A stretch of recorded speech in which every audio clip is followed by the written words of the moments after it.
Yo, it's your boy Ringo TV Reaction, back at you again with another one. Make sure you rate, comment, and subscribe to the content, to the channel. Make sure you hit that like button, gang. We have a lot to talk about, and I want y'all to pretty much pay attention in class because there's a major problem going on in the Black community, and I gotta hold everybody accountable in what I'm seeing. Now, there's a YouTuber that go by the name Willie D Lie. He is a rage bait YouTuber who is anti-white. And what he tried to do is, I guess, get white people to just get angry with constantly playing the victim on social media to rage Black people so there could be some sort of riot. That's what he's been doing since day one. He's recruiting Black people to be angry in hopes to start some sort of race war. And he's not the only one. There's many Black commentators that are hustling Black people right now, just like the Christian church pastor have been doing for decades.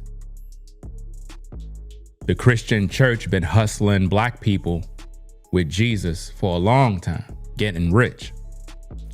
So now, the new issue now is they're hustling Blacks with rage bait.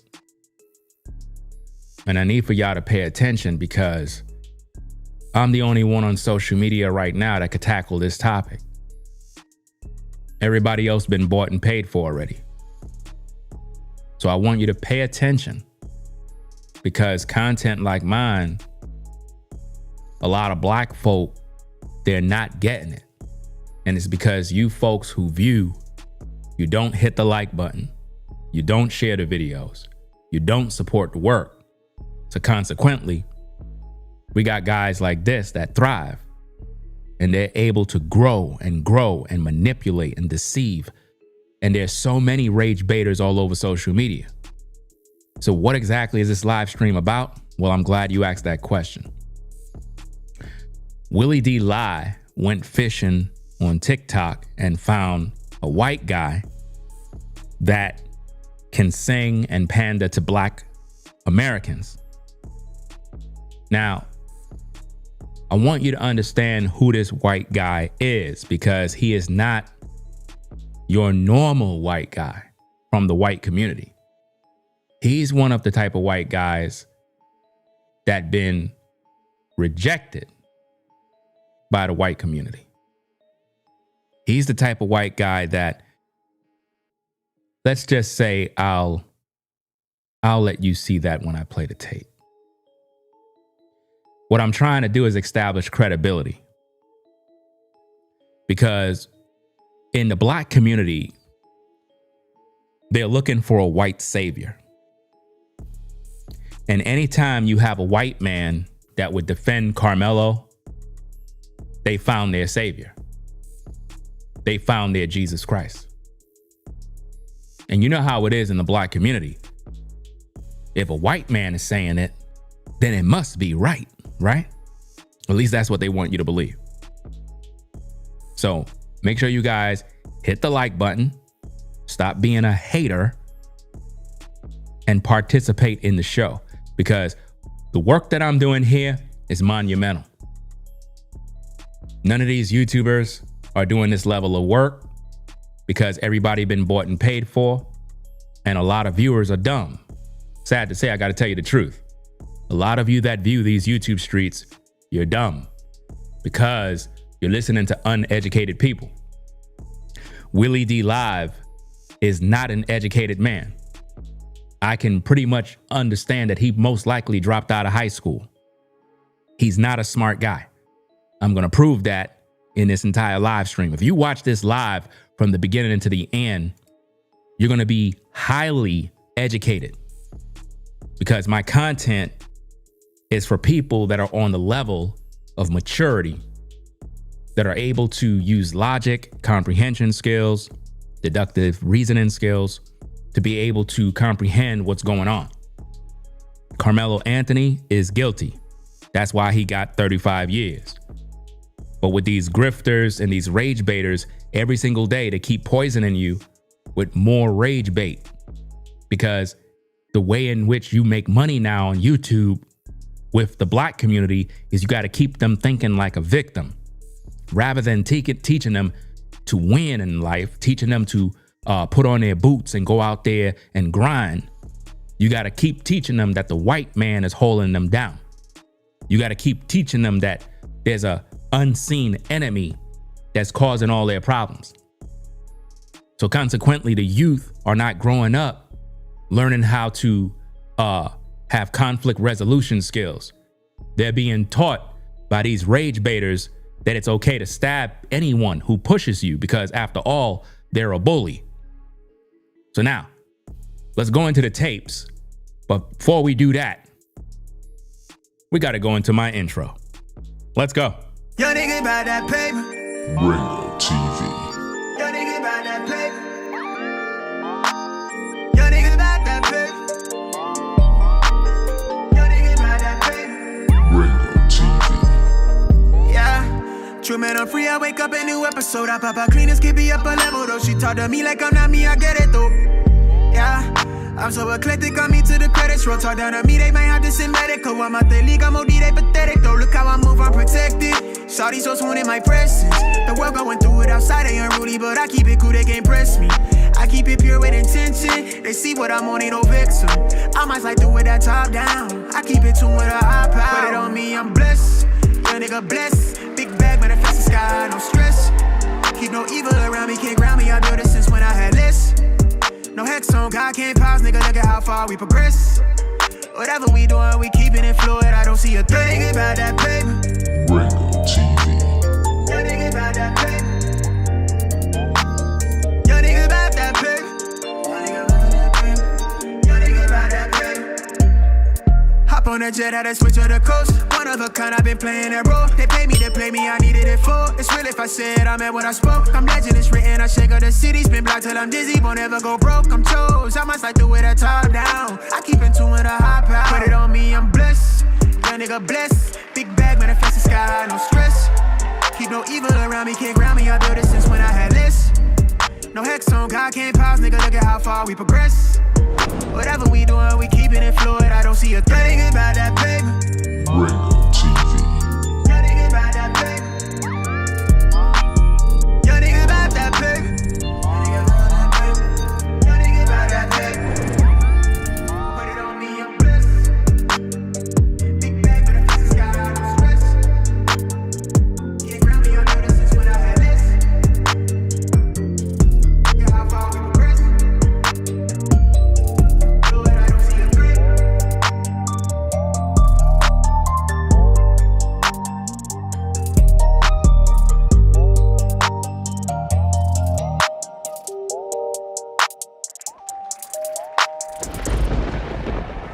I have stuff to say, so I'm gonna let you guys say something real quick. Daniel, did I cut you off? Were you still going? I was just gonna say one thing to like the people. Yeah, definitely talk this program up so we can get more funding, so we can help more people. Because when you have diversion programs, it takes funding for this, you know. And there's a whole political side to this, and I'm sure you guys know that. So talk it up because we need the funding so we can help more people. Because this is the way. This should be the norm. Because also, if as a convicted felon, like I have never been able to vote a day in my life. Jobs can be hard, housing can be hard, we all know that. So we got to get rid of that stigma so we can help more people. So if, as a convicted felon, like I have never been able to vote a day in my life. Jobs can be hard, housing can be hard, we all know that. So we got to get rid of that stigma so we can help more people. As a convicted felon, like, as a convicted felon, like, as a convicted felon, like, I have never been able to vote a day in my life.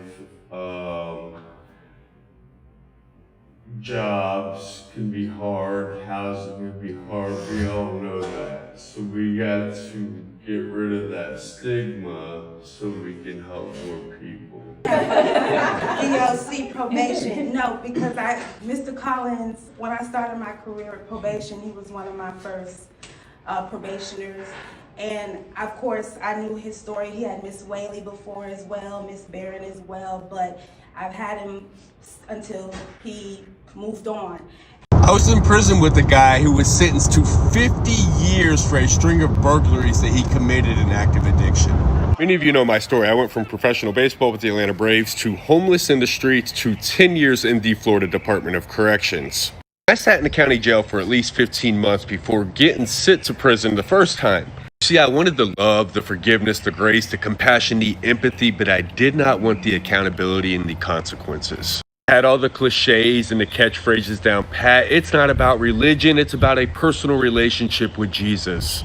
For the grace of God, there go I. Faith without works is dead. I knew it all, read the Bible front to back, but I did not do any inside work. The truth is, I didn't even believe, in my heart of hearts, half of what I was saying. I went to seminary school, I became a youth pastor, and I started preaching a brand of Christianity that I didn't even believe. The truth is, I didn't even believe, in my heart of hearts, half of what I was saying. I've upset white people, y'all. Well, I've been making them mad ever since I had this platform about 5 years ago, especially those in my community. They were raised just like me. They were propagated the same lies, the same stereotypes, the microaggressions, the same racism. I've been conditioned my entire life to regurgitate the same talking points, the same harmful rhetoric.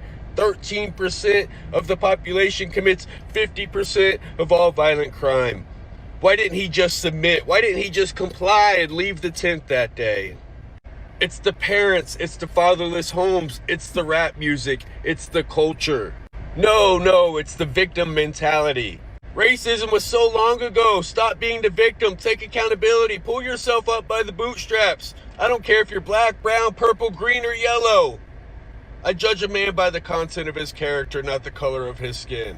And every time I hear these same tired talking points, I know exactly who I'm dealing with. I know who they voted for. But most importantly, I know exactly where they stand, what side of history that they are on. These are the same people who defend the Daniel Pennies of the world, who choked out Jordan Neely on a subway for acting quote-unquote erratically, a man with mental health issues and homelessness, never physically touched a single person, yet you defended the death of him, the lethal force.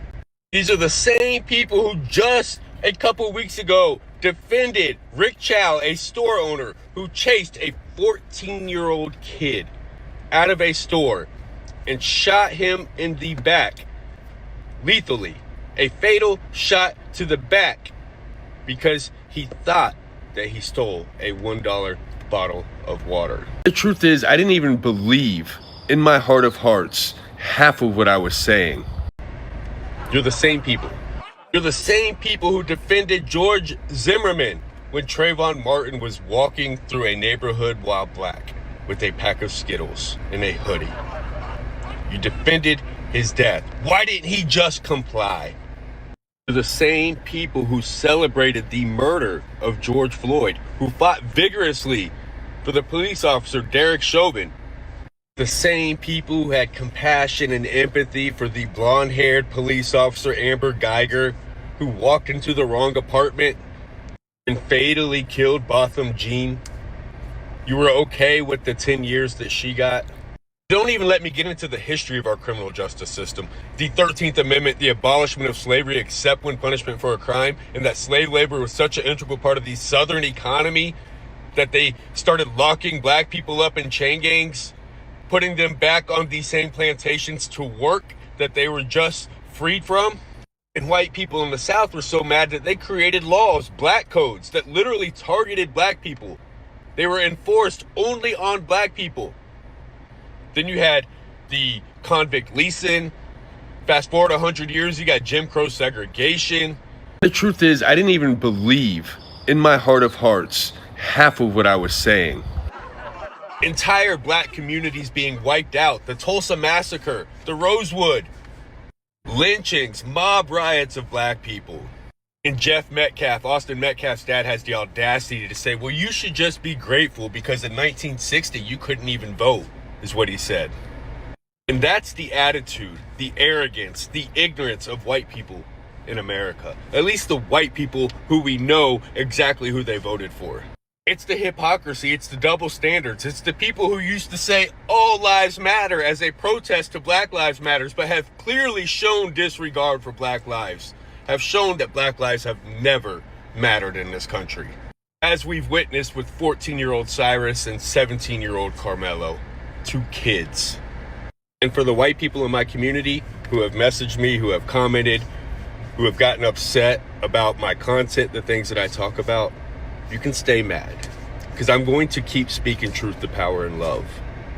I will continue to be the change I wish to see in this world. Justice for Karmelo Anthony. The truth is, I didn't even believe in my heart of hearts half of what I was saying. Now, ladies and gentlemen, I wanted you to hear that in its entirety so that I can educate the YouTube community on what rage baiting means. What you just witnessed right there is called rage baiting.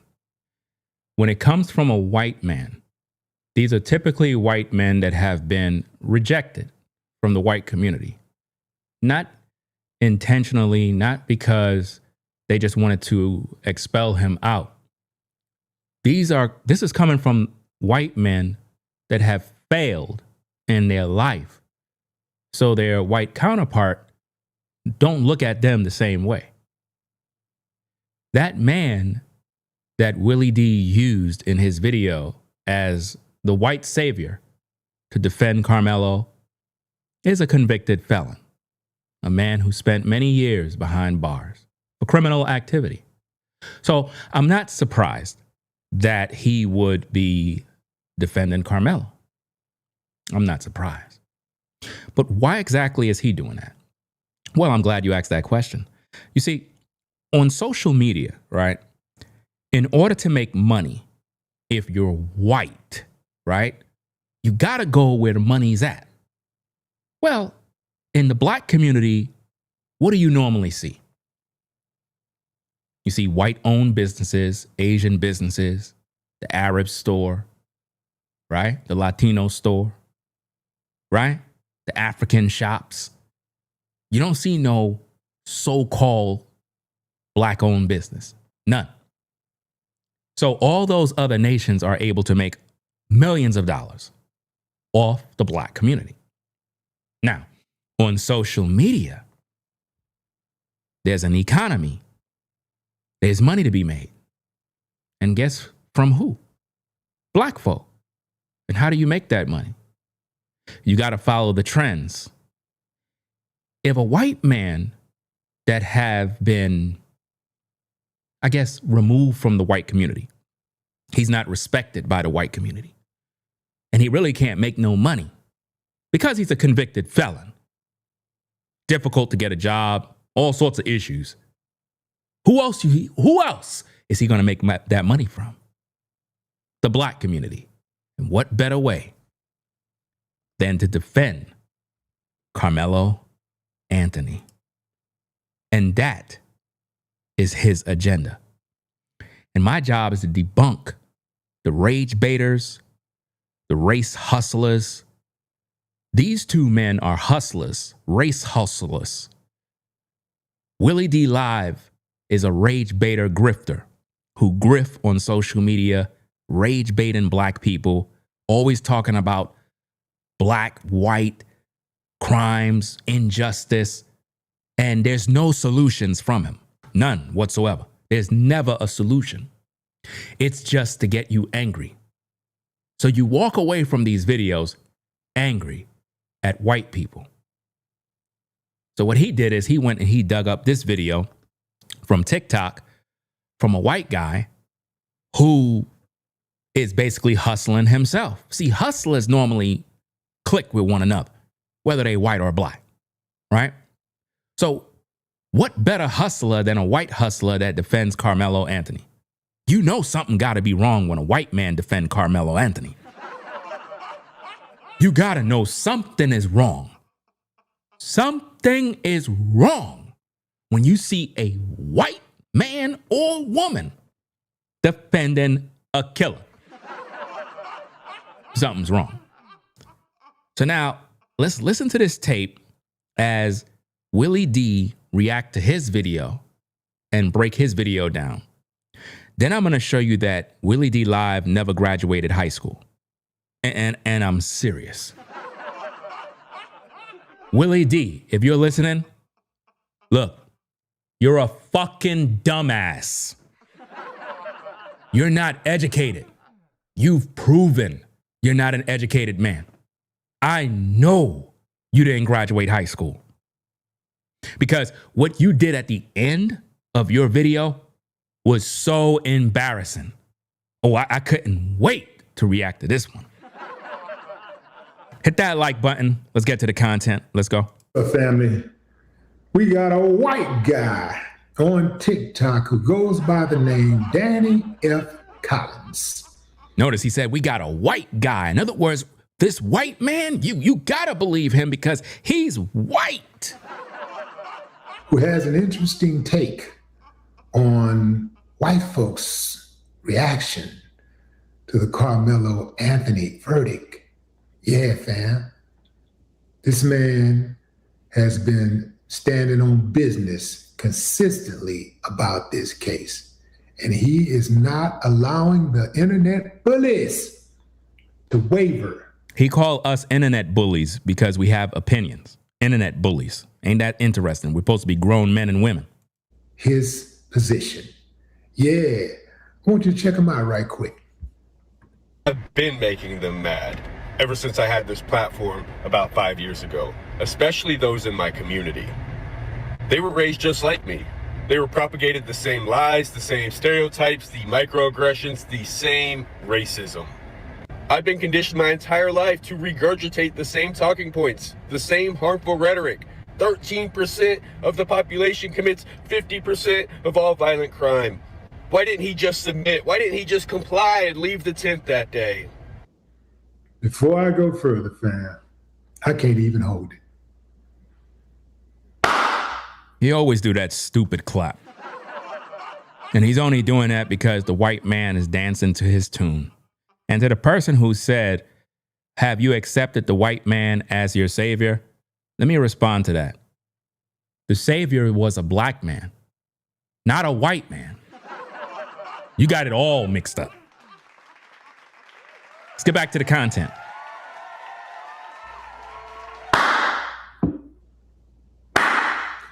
I ain't got no problem with that. There's an honest man who admitted, yeah, I was raised like that. I was sold the same propaganda. Now notice this. He's repeating what the white man said, that he was sold this. In other words, he's basically saying he's a reformed racist or whatever. That's basically what he's saying. And why is he doing this? To get the black vote, the black dollar. And what do black people do? They bite.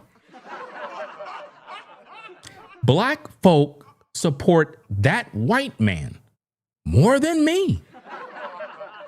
And this proves that black folk always getting played by the white man.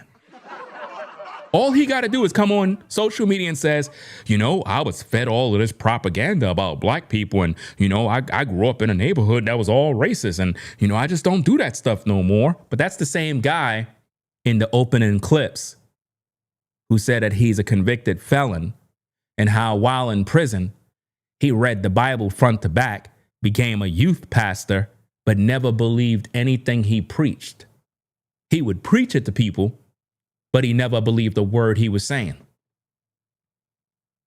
Guess what? Everything he's saying regarding black people, Karmelo, he don't even believe it. We're judging character. That's why I gave you those clips, because the character of a man follows him. You have a lot of hustlers that would pander towards different groups. It's just like on social media, you have black men, right? They know Black women got issues with black men. They always calling them dusty, trash, broke, all this other stuff. So what does a black man do if he want the female dollar? Pander to women. Tell women what they want to hear. Lie to them. Hey, sisters, you know, y'all the greatest in the earth. Hey, welcome to another video, ladies. I just want to tell y'all that as a black man, you know, I really feel for y'all. The things that y'all got to deal with these black men today. They don't want to take care of their kids. They don't want to love their kids.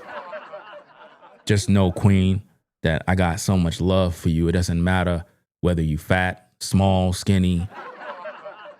I love all you, especially the single mothers. If you got 5, 6 kids, I'll marry you. I just want you to know that guy that you was with, yes, he was dusty, but I apologize. I apologize, ladies, for all those dusty guys. That's the type of content those guys would do in order to win females. And there's a lot of them all over TikTok. All different types of guys that pander to women. And then you got women that'll pander to men. Guys, with a show of a one, have you ever been on Instagram and you had a black woman or even a white woman? But this is primarily with black women. They come on dressed up, looking seductive, and they come in and they do stuff like this. Hello. I just want to talk to all the brothers. You know, I really love all of you. You know, our black men, they need love and, you know, words of affirmation. I mean, you guys, you work, you're providers. I just want to show you guys how much I love you. If you guys seen that type of stuff, that is what you call a panda bear. That is somebody that's pandering to you because they know you're going to be like, wow, love you too, queen. Love you too, sister. And she's going to have a large following of thirsty men that want to hit it from the back. But she ain't going to give none of you ninjas the time of day. But it's how she get her engagement up to keep you tuning in. So why did the white man come on social media to defend Karmelo Anthony? Because it's good for business. It's good for the hustle. Just like Willie D. Lie comes on YouTube. And, you know, I'm beginning to think, guys, I don't know, maybe it's just me. I don't think a lot of these YouTubers are human. And I'm not trying to be funny. I don't think these people are humans. I think these people are aliens, demons in human form, because, like, I'm a father. I have responsibilities. I'm 49. I got a lot of things that I got to do in a day. And when I look at these type of guys, right, like the Willie D. Lives, they'll be on YouTube all day, posting this video, that video, this video, that video. And I'm like, do you ever leave your house? Do you ever go outside? Do you work out? Do you shop?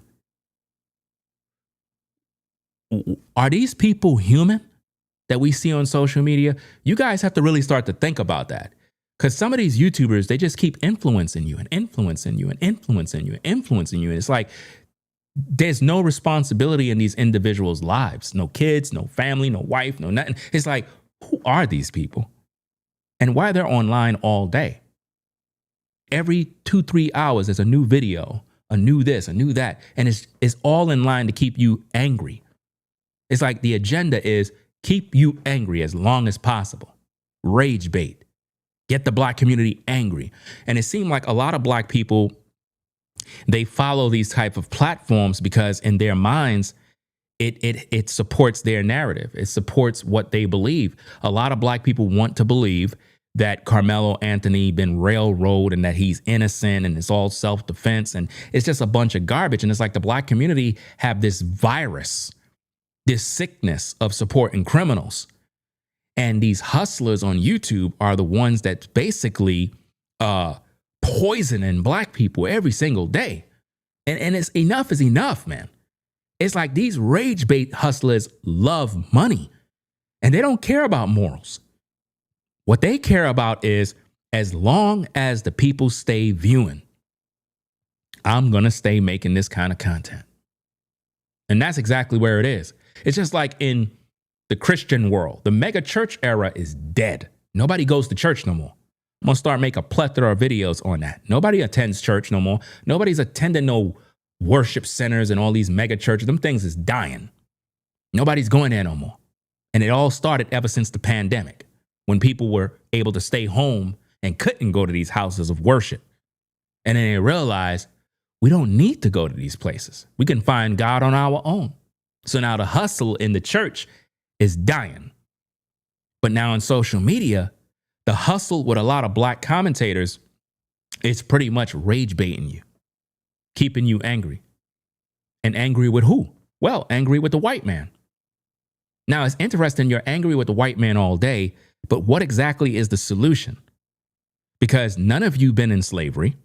None of you been lynched. None of you been picking cotton. None of you been going through nothing your ancestors been going through. But you got these ninjas and these rage baiters and these hustlers on YouTube that keep making you feel like you're on a plantation somewhere. I mean, what kind of existence are you living where you're listening to people every day making you feel like a victim? I'm tired of it. That's why I'd rather just be by myself and not associate with nobody, whether white or black. I don't want to be around people because it's like everybody's crazy. Everybody's pretending. Everybody's weird. I don't understand how a person could come on social media every day rage baiting black people, making them angry, never give them nothing positive, nothing, no solutions, nothing. Let's just rage bait. The white man's the problem. The white man the problem. White supremacy. White supremacy. The white man is after us. Oh my goodness, we're in trouble. And you keep listening to these demons, these type of monsters that come on YouTube every day. I truly believe that Willie D is a demon, a devil. You understand? Sent from the devil himself. You understand? I don't believe this man is even human. And I'm serious. A lot of these influencers that we see on social media, in the movie industry, in the music industry, a lot of these people are damn fallen angels, fam.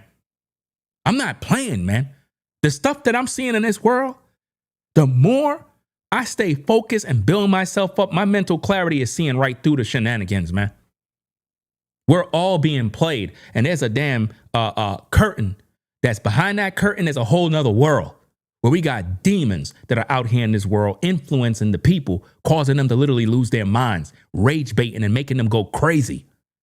Look what's going on in New York with the Knicks situation. Everybody going crazy, tearing the city up, attacking people. Oh, you're not supporting the Knicks? Oh, we're gonna beat you up. All this violence, all this madness and mayhem. And who's doing it? People that look like me. But nobody's going to talk about that. That's not important. Oh, I got another good one for you. Why Willie D Live is not talking about the black kids that robbed the children at the lemon stand. How come all these YouTubers ain't talking about it? The black kids that pull out a gun and rob some kids. We're talking about a 14-year-old robbed a lemon stand. Gunpoint. Ninjas. Kids are doing this. But you don't see Willie D Lie talking about that. You know why? Because that don't make money. What makes money is rage baiting.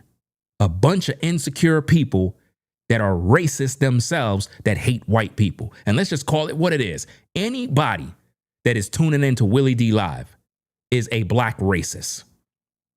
Let's just call it what it is. You don't like white people. You don't. Just admit it, man. Stop acting like you love everybody. You don't.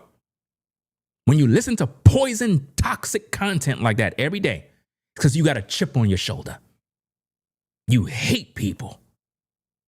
So you gravitate towards content that fulfill your lust. You gravitate towards YouTubers that are just as racist as you are. That's the truth. And you don't want to admit it. Karmelo is guilty of murder, and the black community sides with the killer. But yet, Look at all the black crimes that's happening where black men are killing other black men. Where's the send go money, the GoFundMes for all those families that lost a loved one? How come the black community ain't saying justice for that black man that got killed by a black man? Look at all the babies, the black babies that are being killed by stray bullets from other black men that are pulling guns. Where's the Willie D. Lives to talk about it? They never do. They never talk about those topics because there's no money to be made. You can't make money being black, talking about black on black crime on social media. Can't. You got to talk about what a white person did to a black person to enrage black people, and then the money start coming out their pocket. That's the hypocrisy of black folk. We're hypocrites. That's why the Most High, the God of Abraham, Isaac, and Jacob, put us in slavery and gave power over all the other nations to put us in chains. How the fuck we got put in slavery for 400 fucking years? Have you ever dawned on you? And if the black man is so goddamn strong, why the fuck he ain't free himself? Why didn't he? Why he ain't say, look, I'd rather die than stay in slavery? But he stood there for 400 years watching his black female get violated and the children, going from plantation to plantation. But when you look at these ninjas in the street, they all acting gangster. Where the fuck that gangster was in slavery? You ain't have no damn power. Just like you don't got no power right now, but you crying like a bitch on social media because of Karmelo Anthony's judgment. How about we take some fucking accountability for our kids? You want to cry all goddamn day talking about the system is against black men. Okay, teach your damn kids stop committing crime. Teach your children to stop stealing. Teach them to stop holding and shooting guns. Ladies, why you keep choosing the wrong man? Why you keep getting pregnant by a demon? Then you get pregnant by another one. Then your kids is in prison. Then you want to talk about how good your son is. He's not good because you're not. You failed him. His daddy failed him. Where's the accountability in the black community? You wondering why there's black fatigue. You're wondering why we're the first fired, the last hired. You're wondering why nobody respects the so-called black man, black woman. Because we don't hold each other accountable. All we want to do is defend evil. And this is why the Most High God put us in slavery. This is why all the other nations are above and you're beneath. Crying and bitching all day. And still, you don't got no solutions to your damn problems.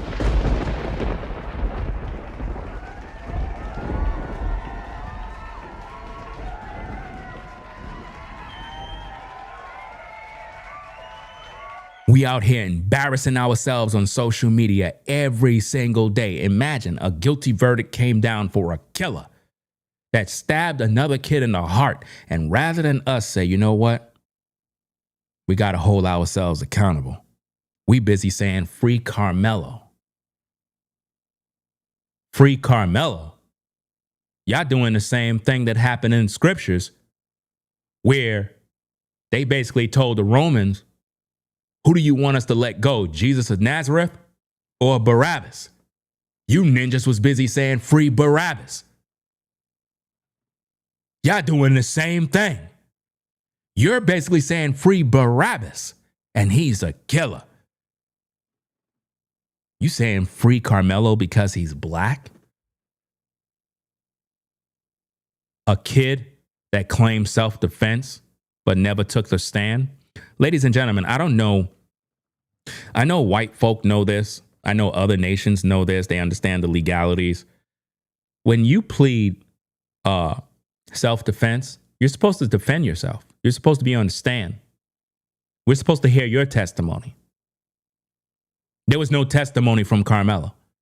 I never seen nothing like that. In a self-defense case, any self-defense case I've seen, you heard from the person claiming self-defense. Karmelo never took the stand. He never even shared his thoughts on what happened. But you got all these motherfuckers on YouTube talking about, oh, he was jumped. Oh, he was punched. Oh, they all jumped him. Okay, where's his injuries? If Karmelo was jumped by a group of guys, he would have injuries. There were none. You see what I mean? Why Karmelo didn't tell his side of the story? You know why? Because he's guilty. And he tried to hide behind self-defense. But self-defense goes out the window when you say, touch me and you'll find out. Touch me and see what happened. That's not self-defense. That's premeditated murder. And his attorney, a public defender, oh my goodness, where the money went, y'all. Where the money went. Y'all gave that family almost $1 million. They didn't even hire him a good defense attorney. You know why? Because they already knew he was guilty. They pocketed that money. Y'all got played. And y'all still getting played. Not only did Karmelo's family hustle you, but the YouTubers are hustling you. Every YouTuber you see, rage baiting you. Like this guy. Like the Freezies. Like all these other platforms that constantly rage bait you every day with a new update. A new update. We found this. Breaking news. The Karmelo this. Breaking news. There's no breaking news. They're all lying. For clicks and views. And then they get the check. And you walk away angry. Pissed off with the world. Let's get back to the content. Hit the like button. I was told it's the 13%. It's this, it's that. They're this, they're that. And he came to his goddamn senses and figured it out. Like some of you could, but you don't want to because you're stuck on stupid. Your mama was stupid. Your daddy was stupid. Your grandparents were stupid.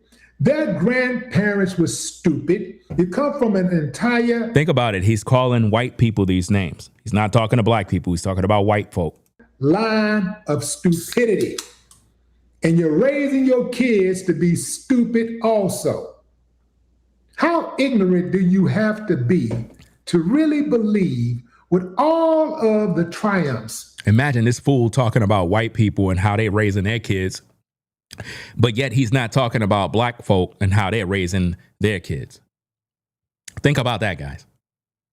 He have the nerve to be out here talking about how white people raising their kids when we got all these problems in the black community. They ain't even no damn fathers in these homes.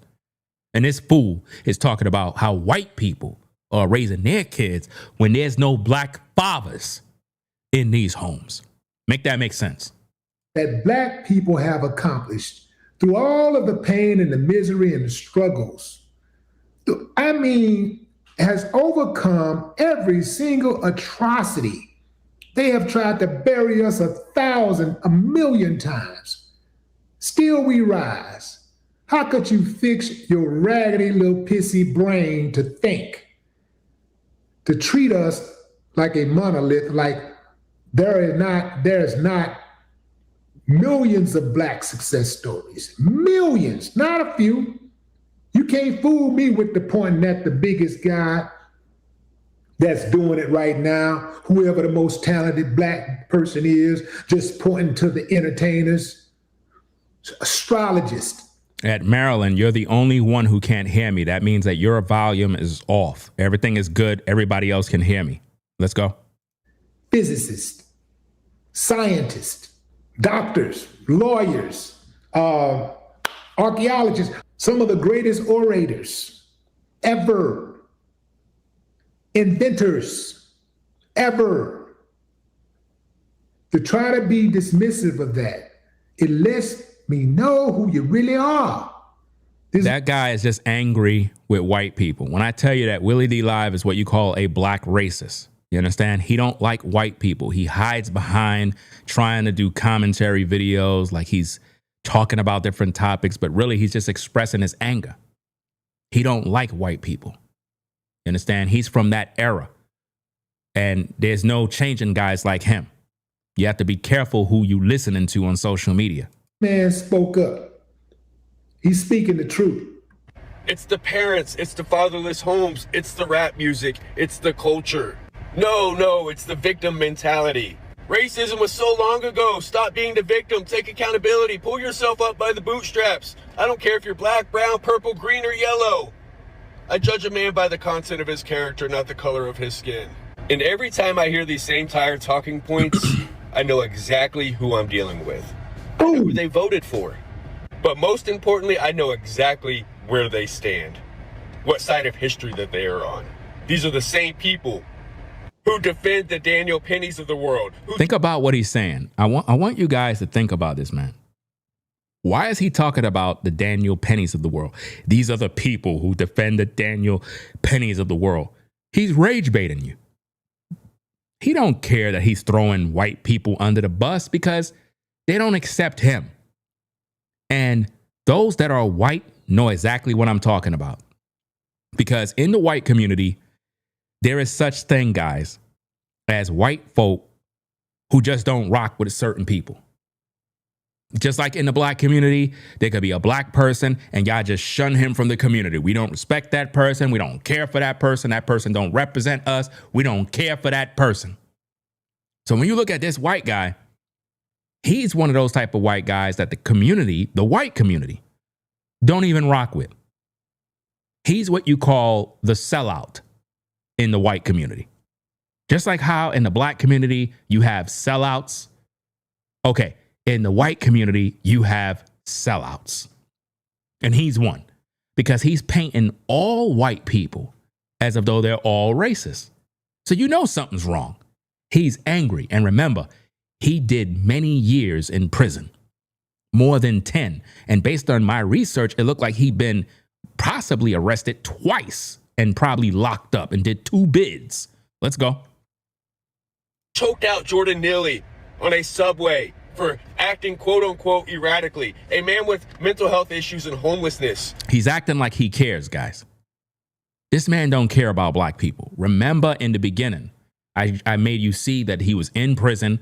I made you see that he's a convicted felon. I made you see that he was on probation. You saw the woman who said that he was one of her first probationary folks that she was taking care of when she first got into her job.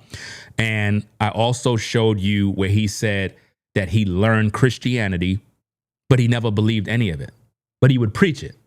He knew the Bible front to back, and he knew how to manipulate people.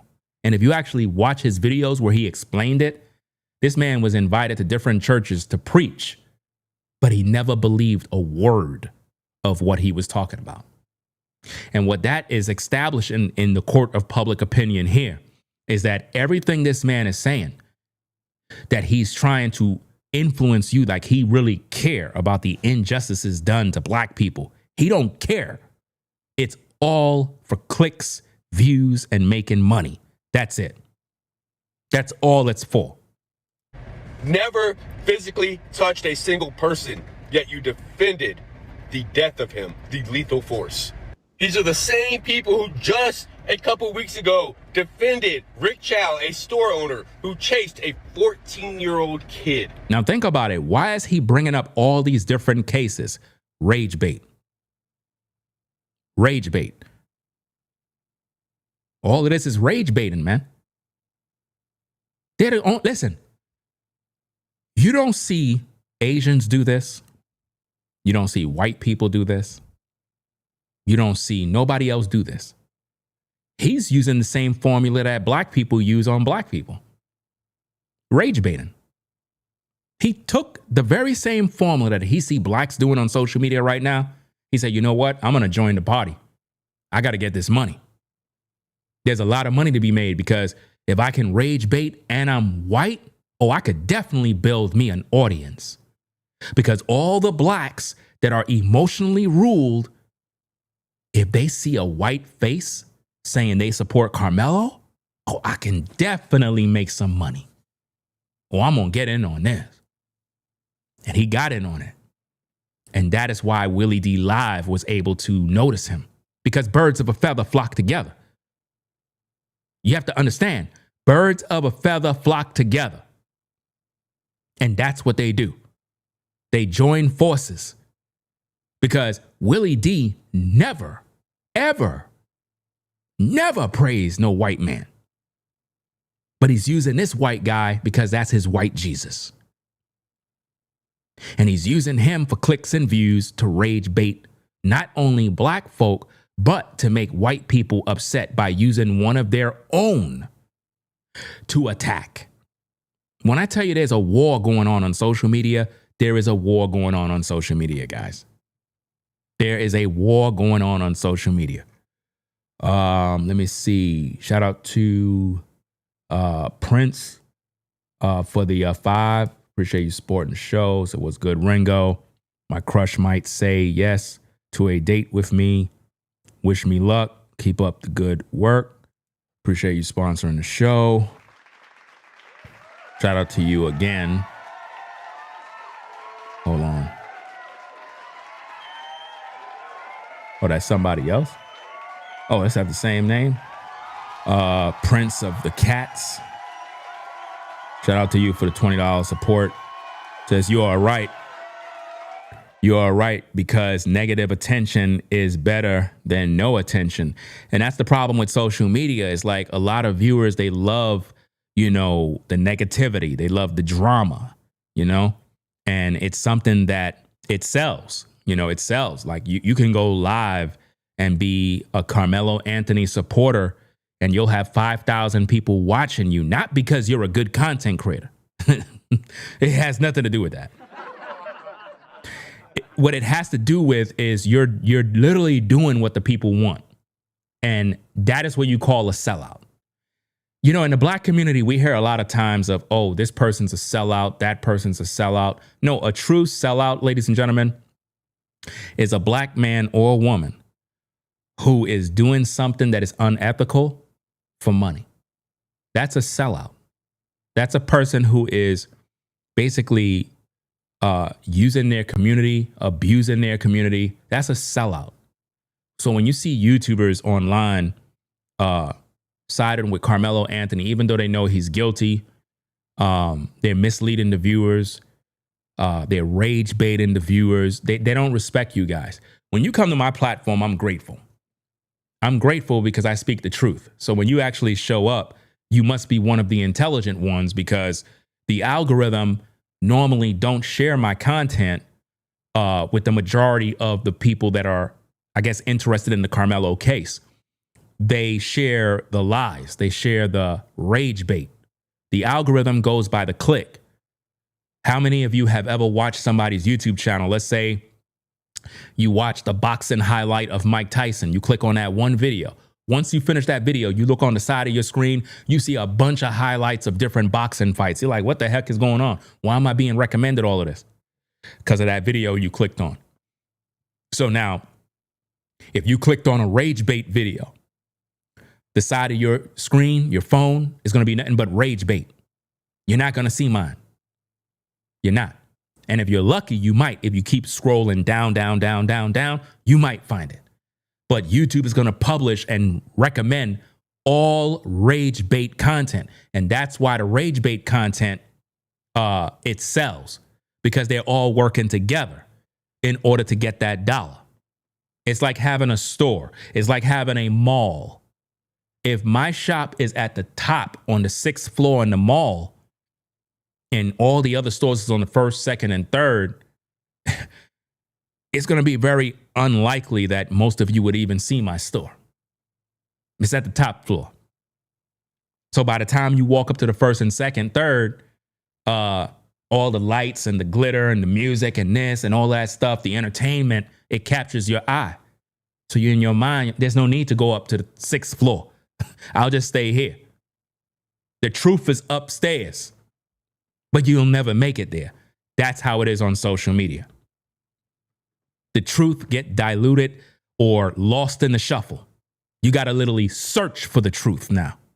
Out of a store and shot him in the back. Lethally. A fatal shot to the back. Somebody said, Ringo, you sold out when you put on that Trump hat. First of all, let me make it clear to you. I don't owe you a motherfucking thing. I don't know you. I don't owe black people anything. I don't owe white people anything. Fuck you. Do you understand me? All that sellout stuff is just another way for you to try to shame somebody to actually speak the truth. I live my own goddamn life. I don't live for you. I don't live in your neighborhood. I don't owe you nothing. You're just mad because I'm intelligent. You support a killer. Where's all of this outrage when blacks are killing blacks in the ghettos, in the projects, in the hood? Where's that energy when a Crip is attacking a blood? Where's that energy when black men are shanking one another in prison? How come you don't see no YouTubers talking about justice for so and so in prison? How come? You don't see that. What's that rapper that they claim shot Megan Thee Stallion? What's his name? What's that brother name, man? Y'all know who I'm talking about, right? I want you to think about this for a minute. You got this dude, Tory Lanez. Boom. Tory Lanez. Successful artist. He found a way of how to make money. That's why they put him in prison. He never did nothing to Megan Thee Stallion. Y'all just need to know and understand that. That man is actually innocent. He never did nothing to her, right? But the peep game. He found a way of how to make money without the industry. They didn't like that. A black man figured out how to run his own business and make money. They said, nah, we putting you behind bars. But now peep this. If Tory Lanez, with all his money, went to prison and they were able to slice him up, stab him up, and that's Tory Lanez, a black man, got stabbed up by some Hispanic guy, possibly a Mexican. Where was his protection in prison? He ain't have none. What makes you think Karmelo gonna have protection?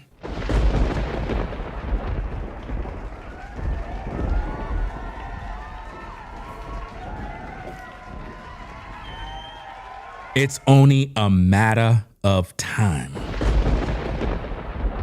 Do you understand me? If Tory Lanez got in prison, I want you to think about that. I want you to think about the severity of this issue. Black people ain't supporting black people in prison. So all that, oh, you sold out, you this. If that was the case, black men will be protecting one another in prison. You know what black men are doing in prison? Sleeping with other men. Gang raping other men. There is no love with black folk. There is none. Never was. Do you understand me? It's just a bunch of fake people pretending. How you gonna tell me the black community got love for one another and they've been selling drugs to their own people? During the crack epidemic, black men selling drugs to their own people.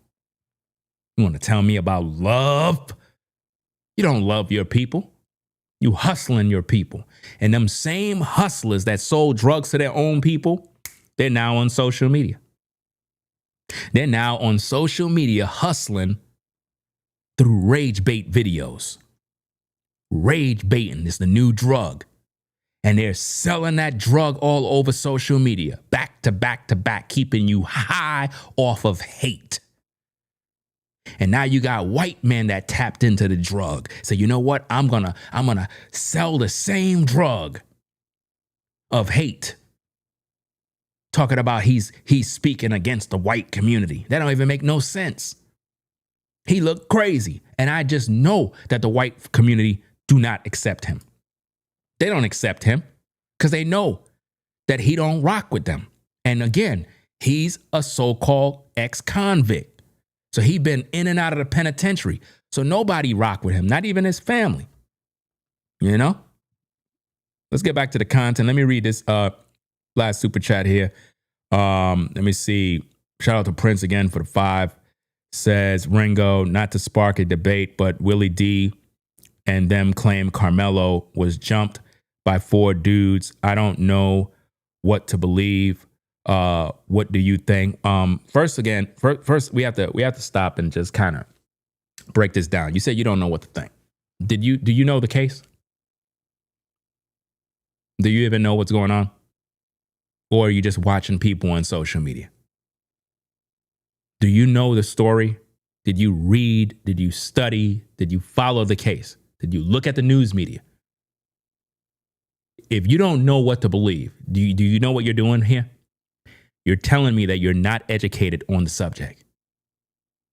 Because as soon as you listen to Willie D live and he's telling you that Karmelo was jumped, you should know that's a fucking lie.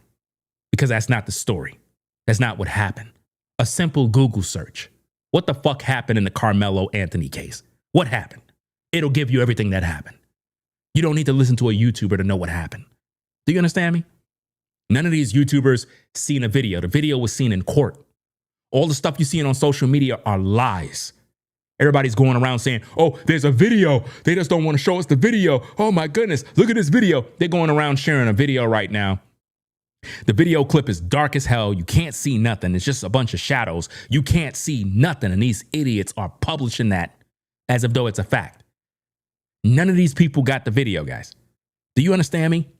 Nobody have the video. Nobody. The video was shown in court and it been sealed.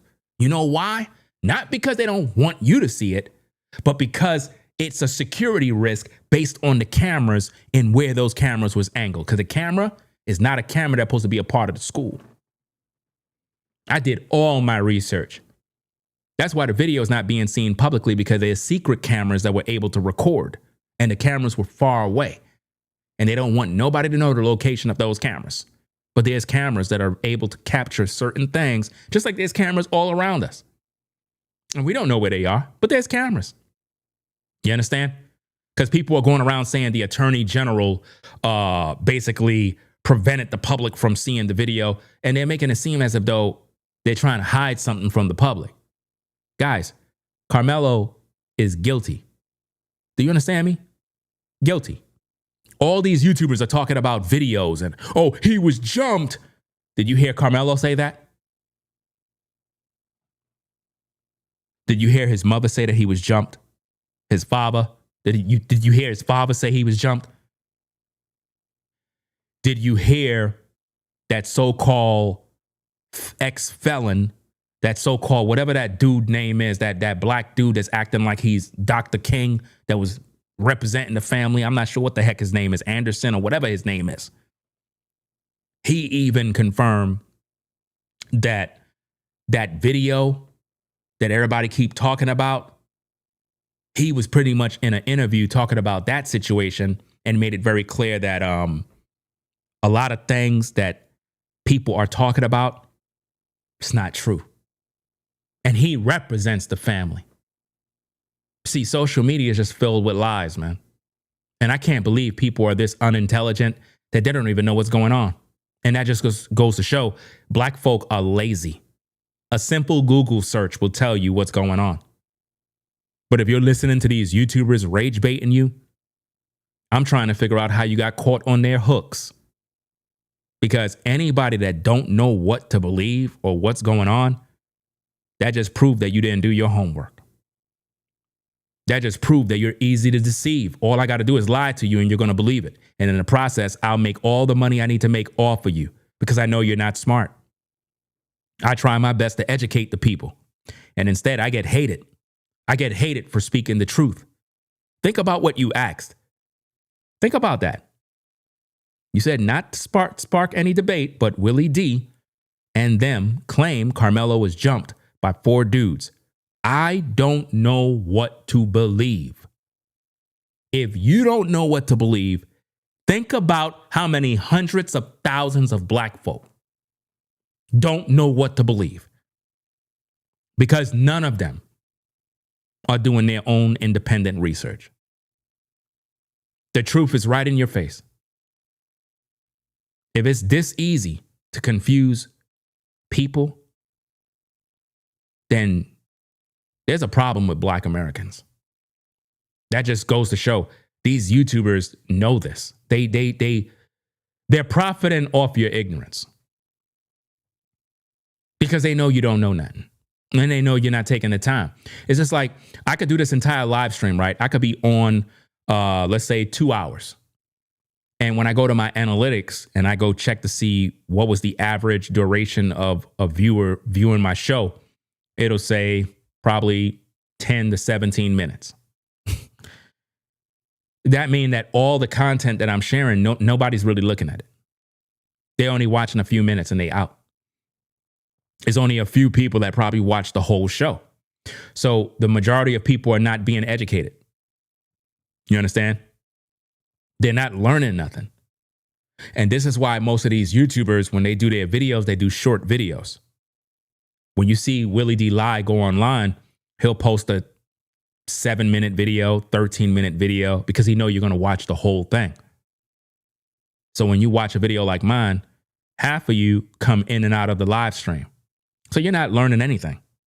And it's sad. It really is sad that in today's day, adults don't even know what happened in the Karmelo Anthony situation, to the point where YouTubers have created a new narrative claiming that he was jumped. There's no report in mainstream media of Karmelo being jumped. Do your own research. A simple Google search will tell you that. There's no reports of that. It don't exist. Just like this video everybody's talking about, it's a lie. They're now saying, oh, Metcalf fell on his knife. Where is that in the official story? And why Karmelo didn't say that? Karmelo never said none of these things, but why is it that Black people aren't intelligent enough to say, wait a minute, Karmelo never said that. Karmelo never said that Austin fell on top of him and the knife accidentally stabbed him. So why are these YouTubers saying that? His mother never said that. His representation never said that. What's going on? Everybody's lying. That's what's going on. Because he thought that he stole a $1 bottle of water. Remember, fam, these are the same people who always takes the police side when there's a Black victim. See? What is he doing here? Rage baiting. He's saying these are the same people that always takes the police side. In other words, he's saying that white people always takes the police side. You have to think, guys, what is the purpose of Willie D. Lie's videos? What is the agenda? What's the purpose? Is he trying to make Black people better? Or is he just trying to keep you angry? What is he trying to do? It don't make no sense. All he's doing is rage baiting, keeping Black people angry. That's all he's doing. And he's earning $1. A lot of money, guys. These YouTubers be cracking in $30,000, $60,000 a month off of selling you a bunch of garbage. And you keep viewing. You keep viewing every day. Every single day you viewing rage, hate. They're just getting you angry. Where's the solution? What solution is he giving you? Because Black folks still committing crime. I keep telling Black folk this all the time. If you believe that the white man is your enemy, if you believe that the judicial system is a mess, the justice system is a joke and it's against Black men, why do you continually commit crimes? Why you commit crimes? Why don't you just follow the law, obey the law, be a decent, civilized human being, and stay out of the way? No, you continually commit crimes, you kill one another, and then you end up in a penitentiary. For what? And then you want to complain that you didn't get a fair case. You got a lot of Black folk on social media, they don't even know what jury of your peers mean. You know how embarrassing it is, guys? To be a Black American and you don't even know what jury of your peers mean.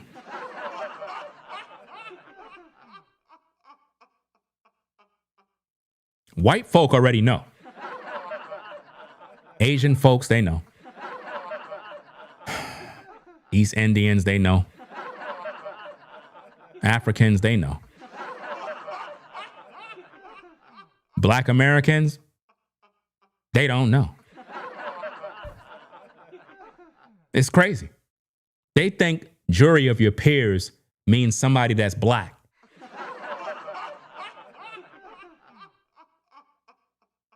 That's what I'm telling you, man. A lot of people didn't graduate high school, man. A lot of people. A lot of these folks, man, was on this short bus. They take the police side 1,000%. These motherfuckers got an excuse for everything. They always got an excuse. They pivot every single time. But let it happen to a white person, and immediately he needs to be fired. He needs to be fired. Oh, he didn't have to. Let me respond to this guy. Brandon says, let me see. Shout out to you for the $5 support. He says, I'm 20, just 1 year older than Karmelo. It seems like he did what he had to do. You don't know what his mental state was in at that time. Hypocrite. Let me see. You call me a hypocrite. That's poor grammar. I'm going to explain why that you most likely didn't graduate too. A hypocrite is defined as a person who professes certain beliefs that they don't hold. Let me give you an example. If I'm a pastor of a church and I'm teaching Sunday service that men shouldn't go to the strip club and make it rain and get lap dances by IG models, but yet you catch me at the club and I'm getting a lap dance from a stripper, I would be considered a hypocrite. Why? I'm glad you asked that question. Because I teach people not to go to the strip club because it's a sin. It goes against the scriptures, right? And I got caught doing what I told you not to do. That would make me a hypocrite. Do you understand, Brandon? You understand? Because I don't know if you learned this in school, but that is what a hypocrite is, right? If I tell you don't steal, and I'm telling you don't steal, but I steal, Brandon. I go to the Food Lion and I steal, right? Meaning that I took some items, put it in my coat, and walked out the store steal. If I do that, Brandon, after telling you not to steal, that is wrong, that would make me wrong, Brandon. I would be a hypocrite.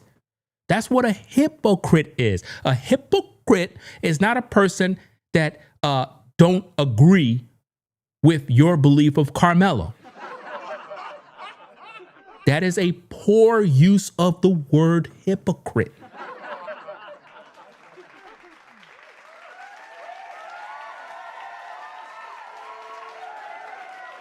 Right?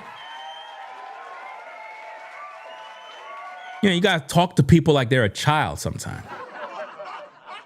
Maybe I should, teach fifth grade or fourth grade or something. Now watch this other comment down here, fam. Somebody says Karmelo was bullied and you know it. Oh, boy, let me do this real fast. Give me a minute, guys. Let me search for something real fast. Give me a minute. Because people just say whatever they want to say, and it makes no sense, right? Let's see.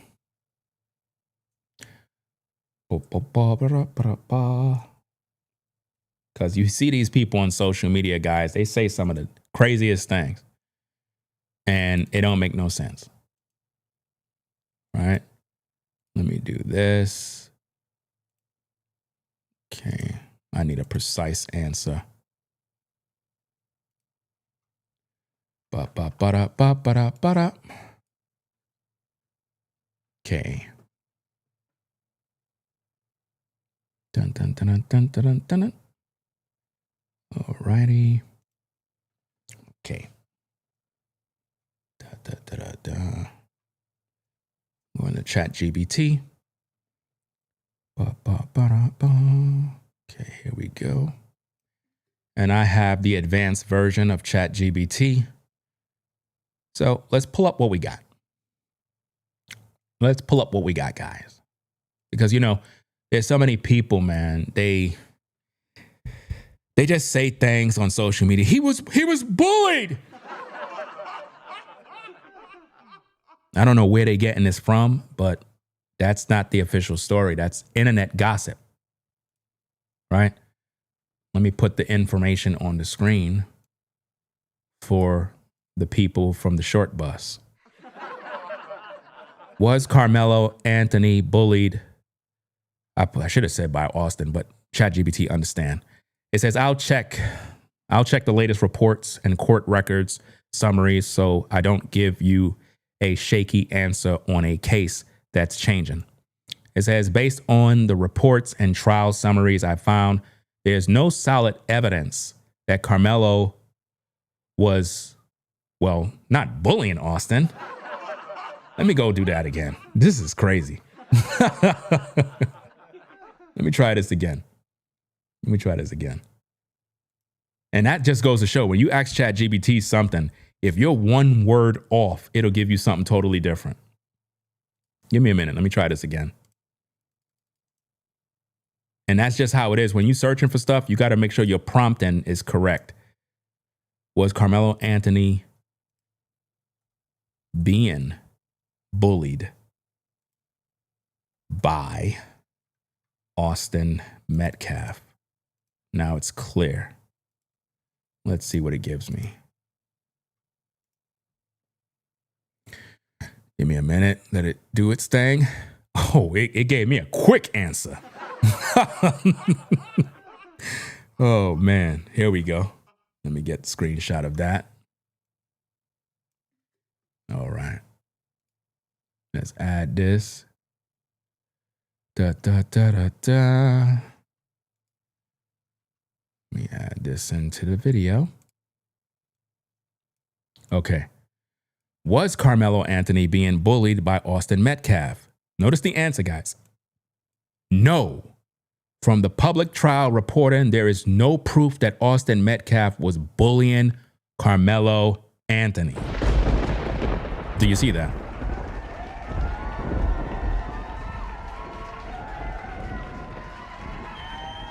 It says what was reported is that Austin and his twin brother confronted Karmelo, being Karmelo was sitting under their team's tent during the track meet. The defense argued Karmelo acted in self-defense after Austin touched or pushed him, but witnesses disputed that it justified deadly force, and the jury rejected the self-defense argument. So the clean way to say it is Austin asking Karmelo to leave the tent may be a confrontation, but that is not the same as bullying. You see that? Bullying usually means repeated harassment, intimidation, or targeting. This just goes to show a lot of people are not educated, guys. Most of the people, listen, guys, most of the people that are throwing around the bullying card, they're not educated people. They're actually dumb, right? So it goes on and it says, bullying usually means repeated harassment, intimidation, or targeting.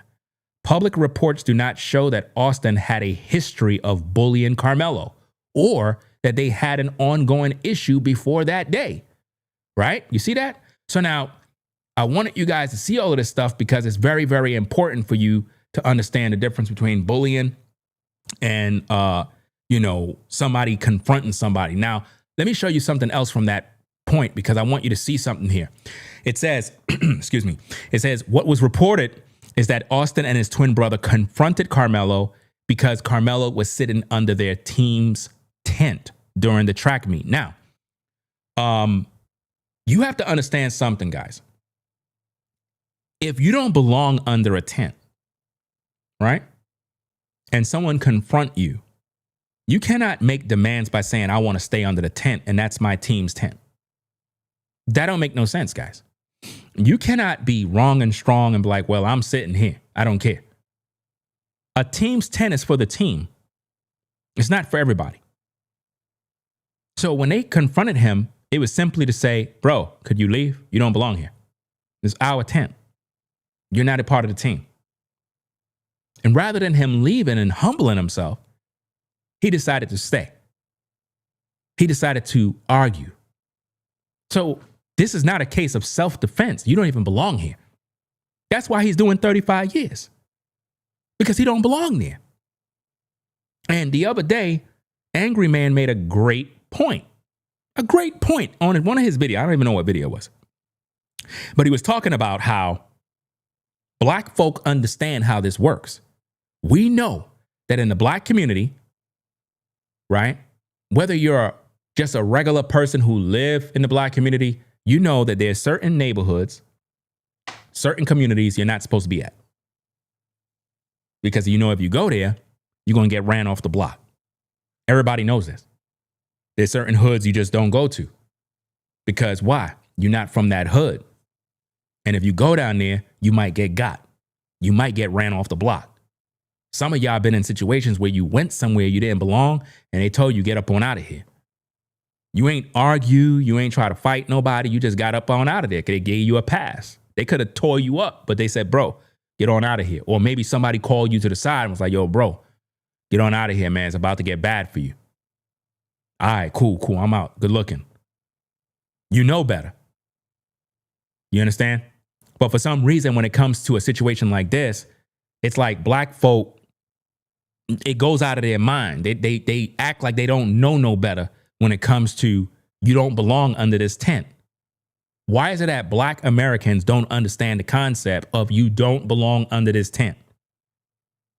Why can't they just be accountable and say, damn, Karmelo, you didn't belong under that tent. They asked you to leave. You started to argue with them. Nobody did nothing to him. Nobody was bullying him because they don't know each other. If you guys read the official story, Karmelo don't know him. Austin don't know Karmelo. So when y'all say bullying, y'all sound dumb. You prove you're not educated. Because to be bullying somebody, it's an ongoing thing. Ongoing harassment. Ongoing targeting. You understand? Every day you targeting that one kid. Out of all the kids in school, you keep targeting him, intimidating him every single day, harassing him. That's bullying. But because people are uneducated, they're looking for a reason to make it seem like the white guys did something wrong, when all they simply did is try to tell the young man, you don't belong under this tent. And because he's white, the black community don't want to respect his opinion of, hey, bro, could you move? You don't belong here. Karmelo would be home right now if he just humble himself and leave from under the tent. But no, he didn't want to do that. And when he was confronted, rather than the man humble himself, instead he decided to argue and then threaten and says, touch me and see what happened.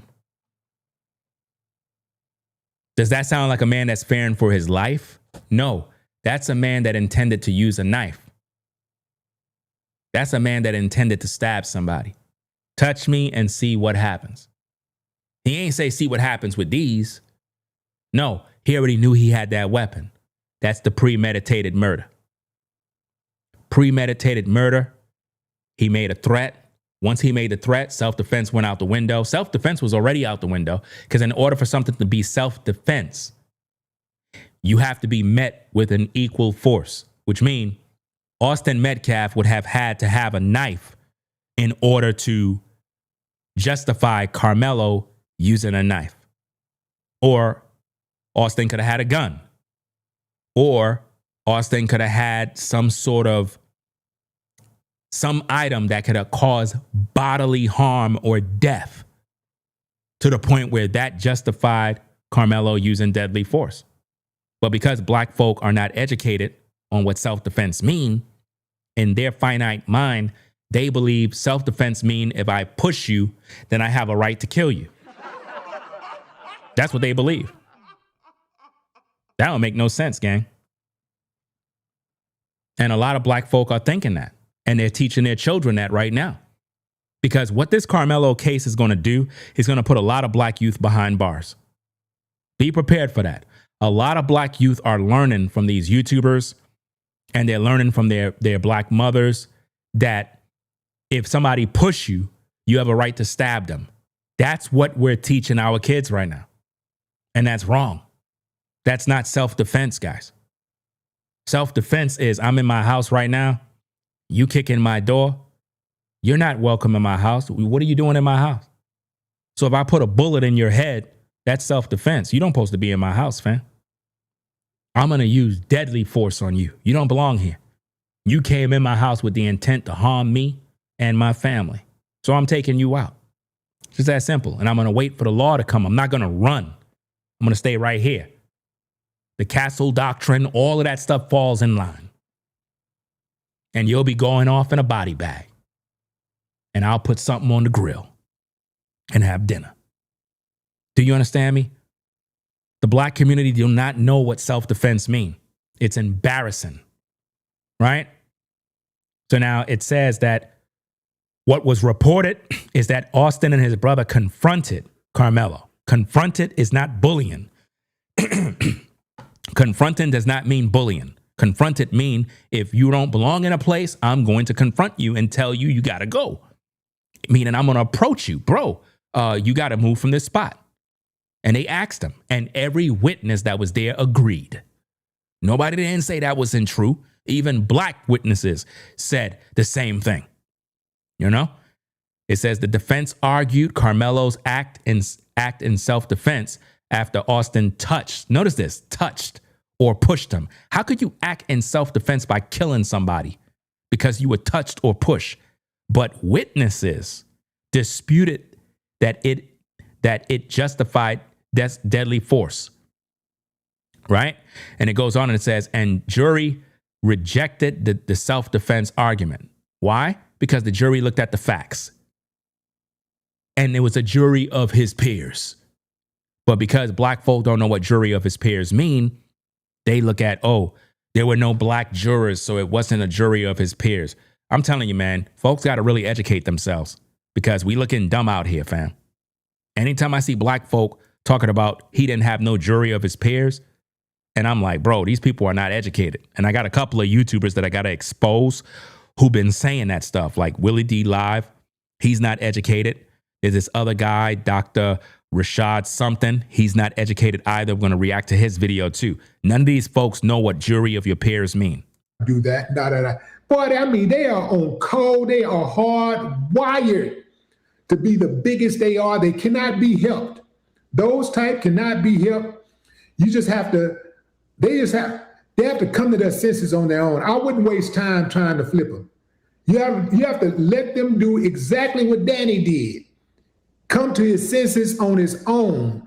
Get enough information. Get enough intel. Watch people, all people. Danny never came to his senses because Danny don't even like black folk. He's just acting as a part of the grift. He's acting. He don't care. He's just trying to make his money on social media, like I told you. He do not care about black people. He's pandering to the black vote. That's all he's doing. Just like when you have Democrats, what do they normally do? They go to the black church.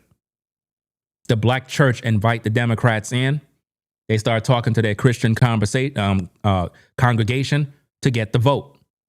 But those politicians don't care about none of these people in the church. They care about getting them votes.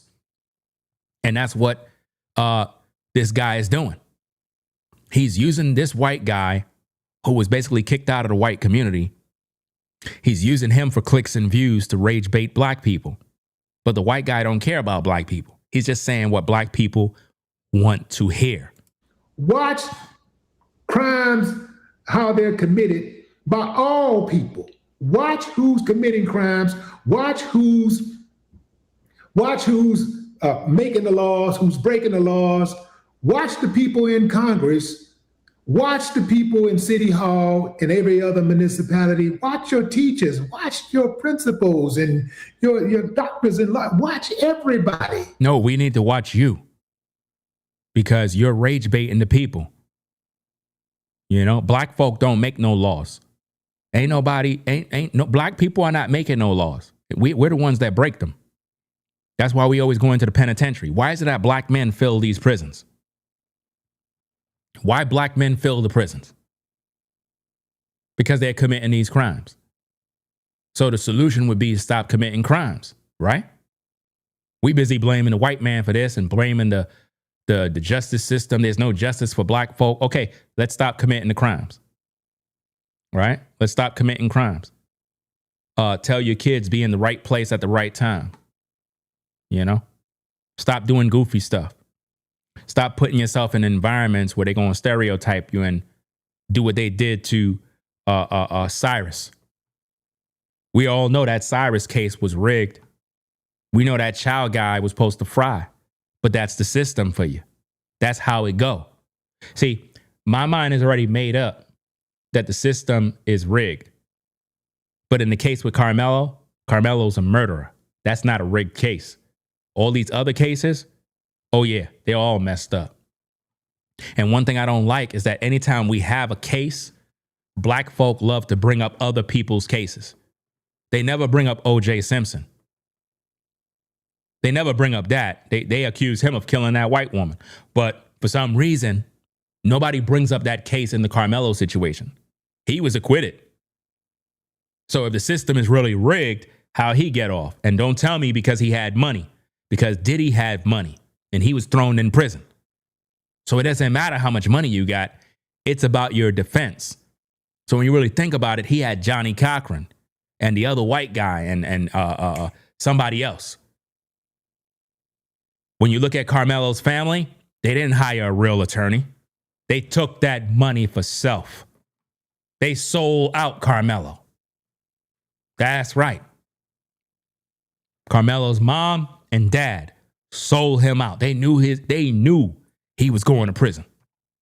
When they saw that check, that go send go, whoa. They saw all that money. They didn't have to go back to work. They were good all that time. Stop looking at just color. You're the same people. You're the same people who defended George Zimmerman when Trayvon Martin was walking through a neighborhood while black. How many times are we going to keep bringing up Zimmerman every single time? That's rage baiting. That's constant rage baiting. What are we gaining from this? What are we gaining? What's the solution? It's just to make people angry all over again? It's like they're trying to make the new generation angry the way they did the old generation. That's all they're doing. It's like reminding you to be angry again. With a pack of Skittles and a hoodie. You defended his death. Why didn't he just comply? They're the same people who celebrated the murder of George Floyd, who fought vigorously for the police officer Derek Chauvin. The same. I don't know why in the world people talking about George Floyd. George Floyd beat up women. George Floyd robbed homes. George Floyd was a so-called corn, what do they call them people? Them people that do them corn videos with underage girls. That's your George Floyd. Do your research. That's the guy that black people were praising and made a martyr and made a statue for. A PDF file. A dude who was beating women and robbing homes, who have a lengthy rap sheet. Black folk turned him into a martyr. An animal. A man that was dysfunctional. A criminal that abused underage girls. That's right. Do your research to think about who you were defending the whole time. But because he was black, you lost your damn mind. Let's go. People who had compassion and empathy for the blonde-haired police officer Amber Geiger, who walked into the wrong apartment and fatally killed Botham Jean. You were okay with the 10 years that she got? Don't even let me get into the history of our criminal justice system. The 13th Amendment, the abolishment of slavery except when punishment for a crime, and that slave labor was such an integral part of the Southern economy that they started... Slave labor. Slave labor. Have any of you been a slave, guys? Have any of you in 2026 that is black, have any of you been a slave and been on a plantation? Why do you guys keep allowing rage bait to brainwash you? None of you been a slave. None of you been on a plantation. None of you been sold. But you keep thinking like a slave. And this is what they keep doing to you. They keep programming you through these agents. That's why I keep saying that people like Willie D, he's the sellout. A sellout is a man like him that keep rage baiting his people. He's not liberating his people. He's keeping them in a state of being insecure, to be a victim, to constantly look at white people as superior, to always believe that you're oppressed. That's what he's doing. He's keeping you oppressed mentally. And if he keep you there mentally, then guess what? You'll always remain at the bottom because you will always be inferior. You will never put on your boots and rise up and grow because he's keeping you as a victim. And in the process, he make all the money off of YouTube. He's keeping you as a victim. So in all actuality, you are a slave to Willie D Live.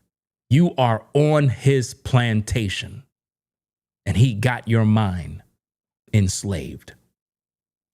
Let me read this super chat here. At X Fix Your Brain. Shout out to you for the $10 support. Let's see what you got. It says, how can you, I'm not sure if you're talking to me. Let me see. How can you call the case open and closed? The trial was only 3 days. The dude Karmelo didn't even testify. He was bullied. Also, show us at God 365. He's a pastor on YouTube. I don't know why this person is saying this. You're saying basically the same nonsense. We already done covered that Karmelo was not bullied, right? We got to stop posting bullshit because when you guys do that, you're showing yourself to be uneducated. You know what I mean? We have to stop doing this. Anybody that I see saying Karmelo was bullied, you're a fucking idiot. I'm just going to call you straight because we already showed you the receipts. We already done made it very clear. Karmelo Anthony was never bullied.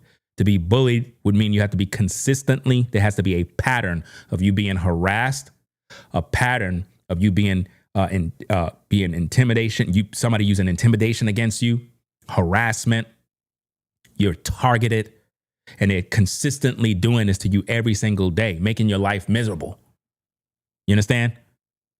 That did not happen because Karmelo didn't know Austin. So why do y'all keep saying stuff that is not true? That stuff is crazy. And that just goes to show you've been brainwashed by social media. Brainwashed. And it's like no matter how much you tell these people the truth, guys, they're going to continue to say the same thing because they're programmed. They're programmed to believe lies.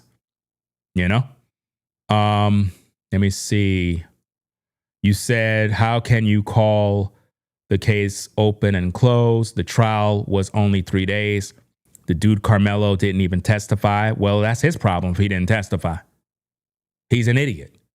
His attorney's an idiot. His parents are idiots because he's the one who claims self-defense. When you claim self-defense, you're supposed to testify on behalf of yourself. That's what you normally do in a self-defense case. Do you understand? But he never did. So he didn't want the public to know his side of the story. If there's anybody that should be talking, if there's anybody we should have heard in this entire trial, was from Karmelo. And up to now, we never heard from him. Never heard from Karmelo throughout the whole entire case. That's crazy. That is crazy to have a kid on trial and he never even defend himself. He put all his trust in his attorney and his parents who sold him out for a few dollars. Black people up in chain gangs, putting them back on these same plantations to work that they were just freed from.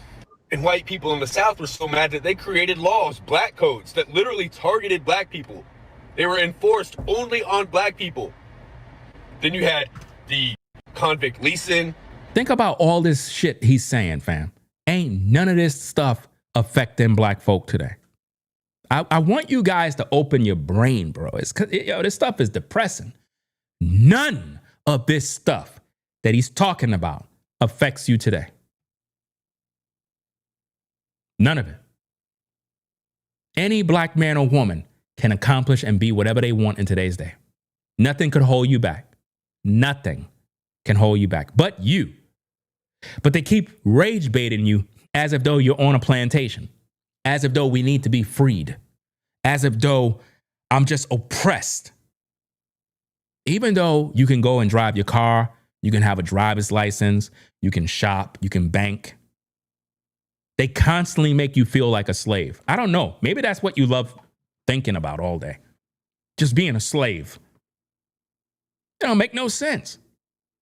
And now you got the white guy feeding you the same garbage. Because why? He see other black people doing that. And he's realizing that's where the money is. It's a lot of money to be made on social media right now with the Karmelo Anthony case. A lot of money, fam. Let's go. Fast forward 100 years, you got Jim Crow segregation, entire black communities being wiped out, the Tulsa Massacre, the Rosewood, lynchings, mob riots of black people. And Jeff Metcalf, Austin Metcalf's dad, has the audacity to say, well, to the person that keep posting about exposing somebody, if you say that person's name again, I'm blocking you from the live chat, right? Stay on topic or leave. And I don't care about your support. You don't have to support the show. I'm telling you straight up, man to man. You're going to respect my page. You're going to do what the hell I tell you to do. Just like Austin told Karmelo to get up on out that damn tent. I'm telling you, if you mention them people name one more time, packing you up, getting you up on out of here. You should just be grateful because in 1960, you couldn't even vote, is what he said. And that's the attitude, the arrogance, the ignorance of white people in America. At least the white people who we know exactly who they voted for. It's the hypocrisy, it's the double standards, it's the people who used to say all lives matter as a protest to Black Lives Matters, but have clearly shown disregard for Black lives, have shown that Black lives have never mattered in this country. You see what he's doing? That's all rage bait. Rage bait, 100%. He's using the things that he knows is going to trigger emotions in black people. And guess who's using it for clicks and views? He's using the white man in order to publish his nonsense. And that's what Willie D is using. So basically, he's using that guy's voice to do all of this madness. Absolutely crazy. Give me a minute so I could block both of these guys because he went under another account to do the same thing. So what I'm going to do is block both of them because I know it's the same person. Like I've been doing YouTube since the beginning, right? So both of them are blocked now.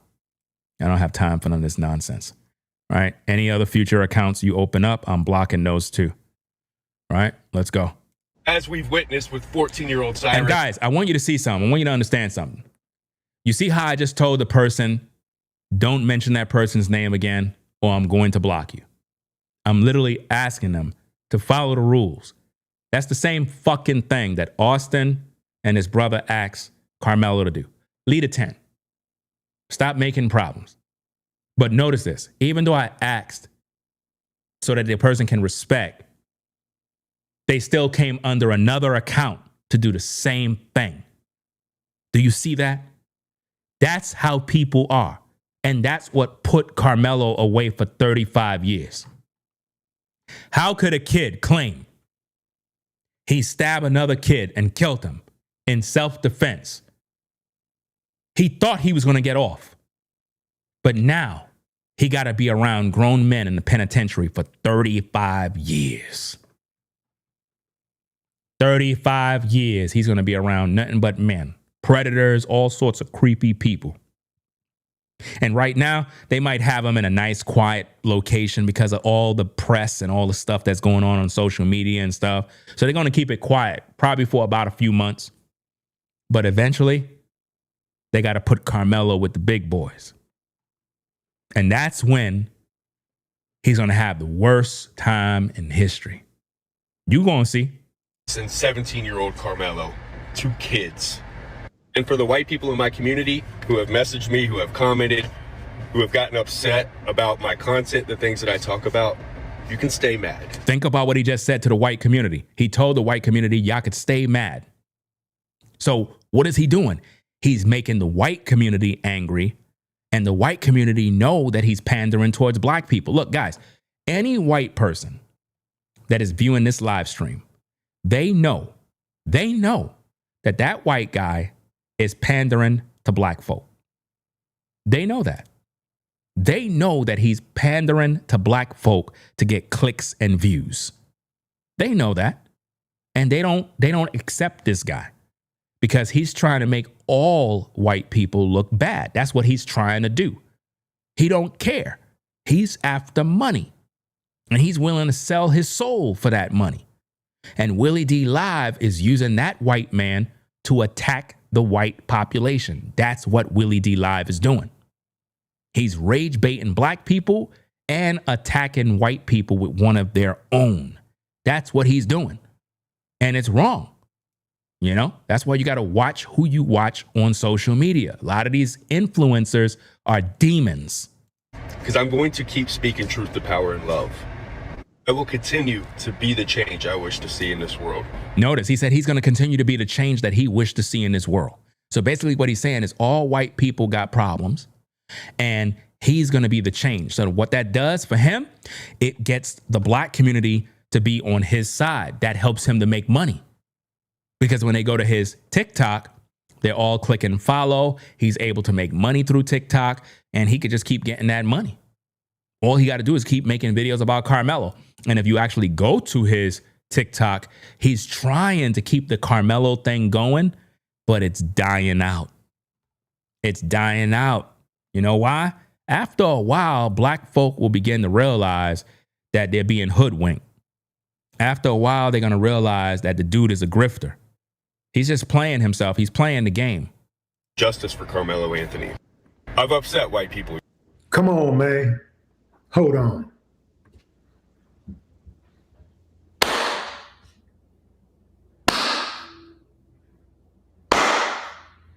That's 2-3 claps right there, man. That's rare when I do that, fam. That's rare that I give up the 3 claps twice. So you gave up 3 claps for the white man? Really? You did all of that clapping for what? Because you were pandering to that group? You trying to make black folk believe that the white man agrees? The white man is defending Karmelo? That don't make no sense, man. And he really believed he accomplished something. It's just sick, man. Now notice, guys, notice the live chat with the damn demons. That's why Karmelo is doing 35 years. I want y'all to see this. The constant spam. That's why Karmelo's in prison. Because people don't know how to respect the tent. Do you understand me? People don't have no sense, guys. And you wondering why there was an argument and now Karmelo got to do 35 years. It's because of this. The same way I tell this one person, and this person literally donates money. I don't give a fuck about your money. See how I'm telling you straight? Fuck you and your money. I don't care about that. I care about the truth. I can't be bought. I told you to respect the tent. But you keep on harassing. You keep on spamming. That's why Karmelo's doing 35 years. And I'm glad. So I hope it burns you to know that Karmelo is going to spend 35 long years behind bars doing hard time for the very thing that you're doing. Because when you don't respect other people, guys, you end up in prison. That's what happens to you. So go on and spam away and have a good time. Let's get back to the content, guys. Hit that like button. Let's go. That needs to be, that should be in the Smithsonian. family. He said the white man's words need to be in the Smithsonian Museum, guys. Could you believe this? He's worshiping the white man.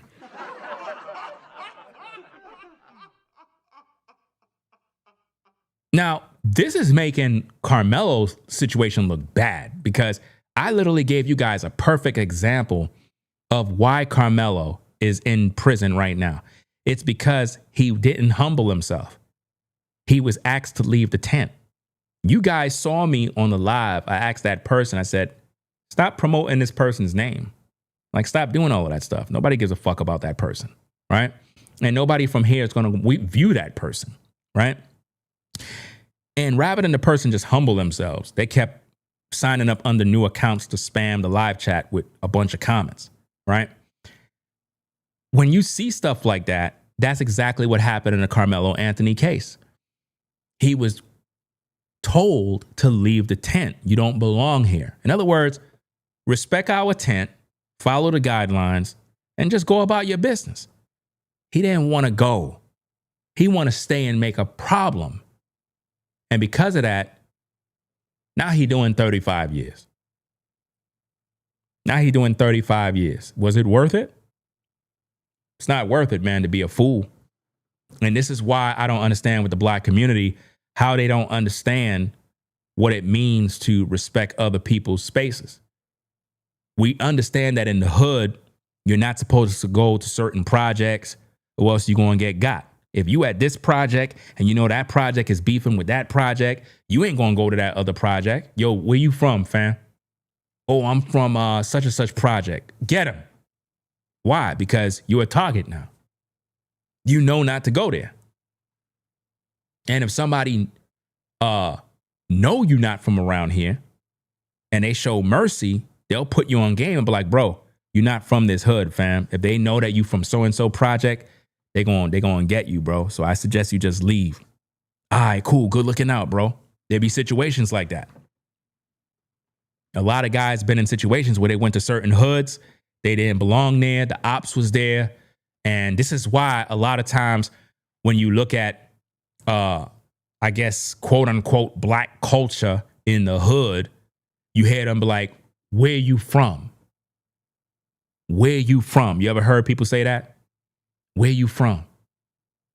Oh, I'm from such and such. That's where I'm from. Oh, all right.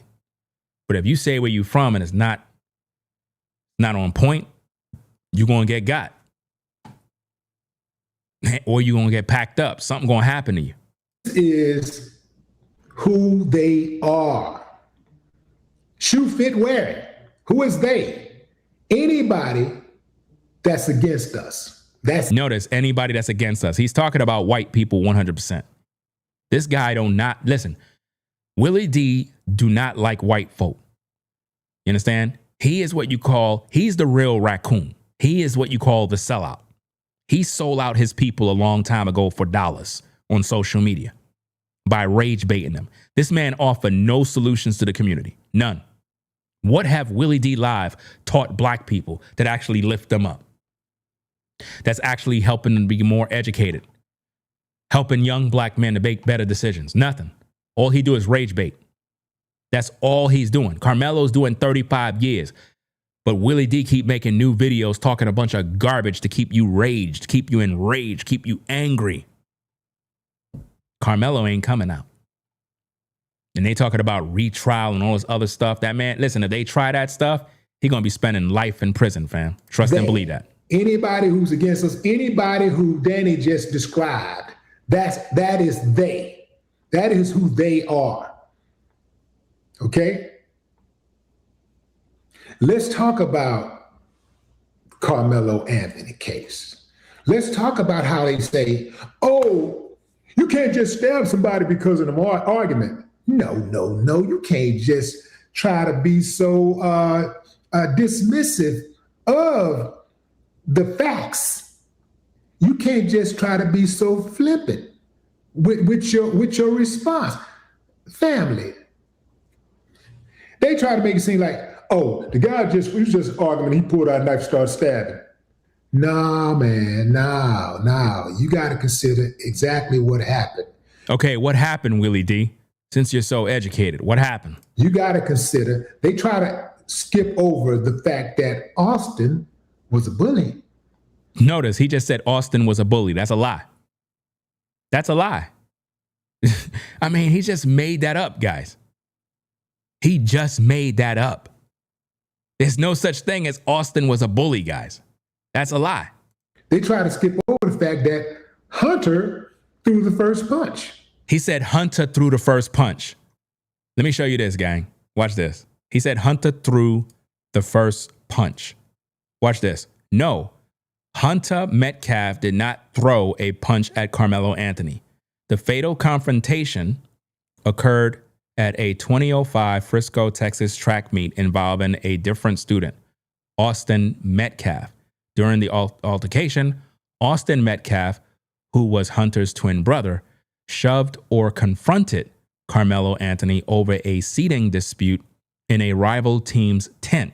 Rather than throwing a punch, Anthony pulled a knife and fatally stabbed Austin in the chest. Anthony claimed he acted in self-defense, but a Collin County jury rejected this defense and found him guilty of murder. He was sentenced to 35 years in prison. Hunter Metcalf was not involved in the physical altercation, but later gave an emotional victim impact statement during sentencing. Guys, do you see how I'm basically fact checking every single thing? This guy is a fucking liar, man. I don't know why people even follow these people on YouTube. This man just lies. He lies every day. All he do is rage bait you. He lies. He don't tell the truth. He mislead viewers. His videos is nothing but deceptive. That's all he do all day, guys. Every single day. All he doing is just lying to people, and people believe it every single day. It's crazy. Absolutely crazy. He just said that Hunter threw the first punch. That's a lie. And people are on his platform believing him. Exactly what happened. You got to consider, they try to skip over the fact that Austin was a bully. They try to skip over the fact that Hunter threw the first punch. And he lied. Changed the story up. Do you see how he's lying? Look at his face. You can't see that he's a lunatic. You can't see this guy is crazy. You can't see he's an NPC. You can't see the devil in his eye. When I tell you all they do is rage bait, that's all they do.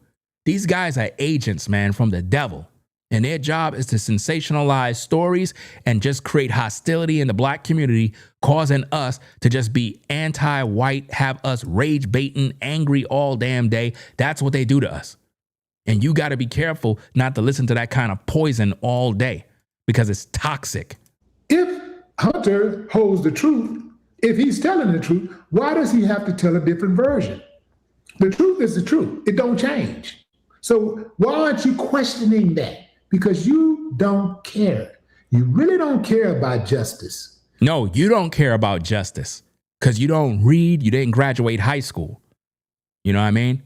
You're just a horrible individual, fam. These people are not human, man. I don't care what nobody say. This man is not a human. He's a damn demon in human form. You just want a black man, a black boy to go to jail for killing a white boy who attacked him. Where's all your videos, Willie D, about so-called the two black kids who robbed the white kids that were selling lemonade? Where's your videos? You don't want to talk about that, right? Because it makes black people look bad. You don't want to talk about that. Instead, you just want to rage bait people all the time. Now think about this, guys. I'm dealing with these videos with these demonic YouTubers, and you have a demon that's in the live chat that just keeps spamming and spamming and spamming and spamming. You have to think about it. What kind of time, what kind of energy, what kind of human being could you possibly be to be intelligent, but you keep creating new accounts just to post? You're a fucking crazy person. You're sick. You have mental issues.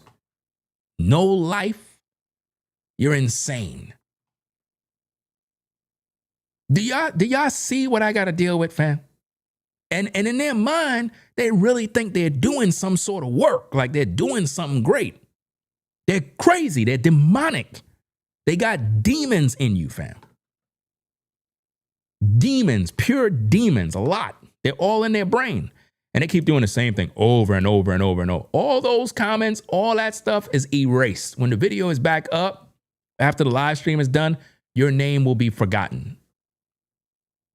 You understand? And people will be wondering, who in the world was that? I can't see the posts. Where their posts at? I don't see anything. You know? Absolutely sick. And this is coming, guys. Watch this. Whoever's doing that, I can guarantee you they're black. They're black, an NPC, guys. No life, no woman. They beat their meat all night. Let's get back to the content. Hit the like button. You just want to see him in jail because you have no conscience.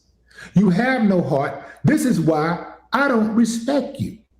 I don't respect nothing you say because we don't respect you. You're a joke, man. Like, you're literally rage baiting people. You lied the whole time. I fact check everything you talked about. Everything is a lie.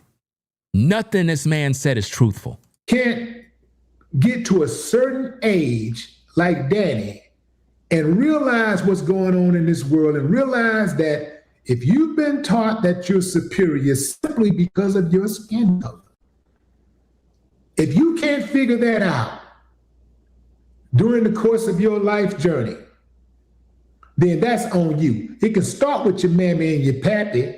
They started it. But at some point, just like everything else in life, you learn, you live and you learn, and you begin to shape your own views of the world and your own opinions. And if your opinions and views still match those antiquated ass ideas that your parents have, then you haven't grown, you haven't evolved. You're stuck just like them. Some of y'all have been stuck. I think Willie D has some sort of mental issue, fam. Like, seriously speaking, I think that he's crazy. Like, for real. I think that he lost his mind. You know, I don't know how old that man is, but I believe he's gone mentally. Because he have like a deep hatred for white people, fam.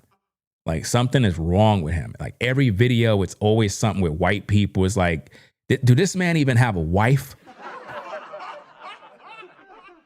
Like, I don't understand this dude, bro. Like, do he have kids? Do he have a wife? Like, what's going on with this dude?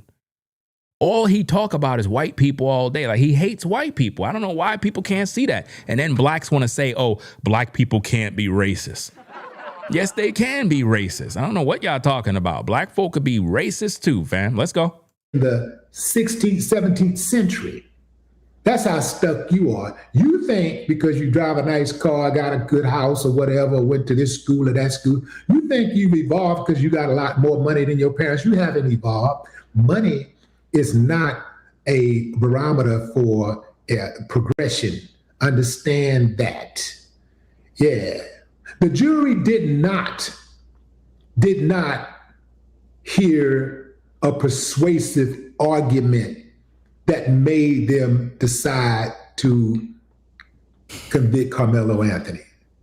They saw a black boy on trial for killing a white boy, and they made their mind up before opening statements. How you gonna say they made up their mind before opening statements? You don't know what they made up their mind to do. See, this is what happened when you're black and you're uneducated, fam. You say dumb stuff, bro. I'm so tired of these immature, uneducated Negroes who come on YouTube and be on these videos talking, and they don't even know what they're talking about. It don't even make no sense, man. They made their mind up before they were even selected to be on the jury. The prosecution had to prove malice aforethought, which means that they had to prove aforethought, meaning that it had to be planned. They had to prove that the murder was planned. in order to come to the conclusion that they did, in order for the jury to come to the conclusion that they did. Karmelo said, touch me and see what happened. Touch me and see what happened. When you say touch me and see what happened, you're not fearing for your life.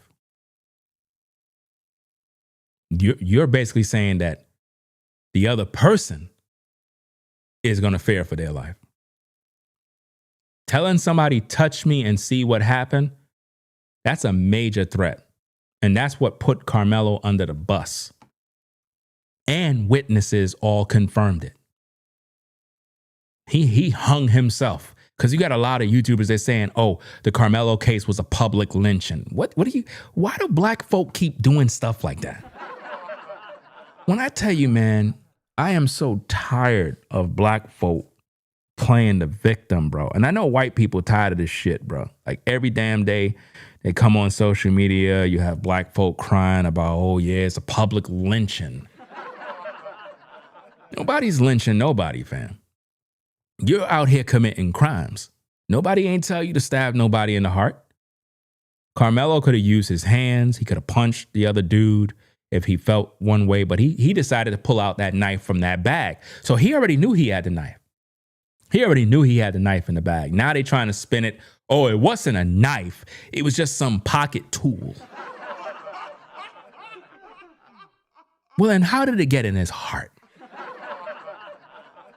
And then they want to go around getting angry at Metcalf Sr. because he made a video and posted the thing on, I think it was Rumble. He posted a video on Rumble. We're going to review that video as well. It was like, oh, Mr. Metcalf was being racist towards blacks. No, he was not. He was just an angry father. The problem is black folk are not accustomed to seeing white people when they're angry. See, the problem in America is this. We know that there's such thing as racists in the world. We know that. But racists come in all different shapes and sizes. Just because a person is white, right, and they have criticism for black people, it does not mean they're racist, guys. They have a right to their opinion, just like we got a right to ours. Why is it that in the black community, anytime you hear a white person speak or share their thoughts about what they think and what they feel about black people, we label them racist? That's not what the word racist mean. So once again, we're showing ourselves to be uneducated, just like when you use the word bully or hypocrite in the wrong context. We're calling people racist for sharing their opinion.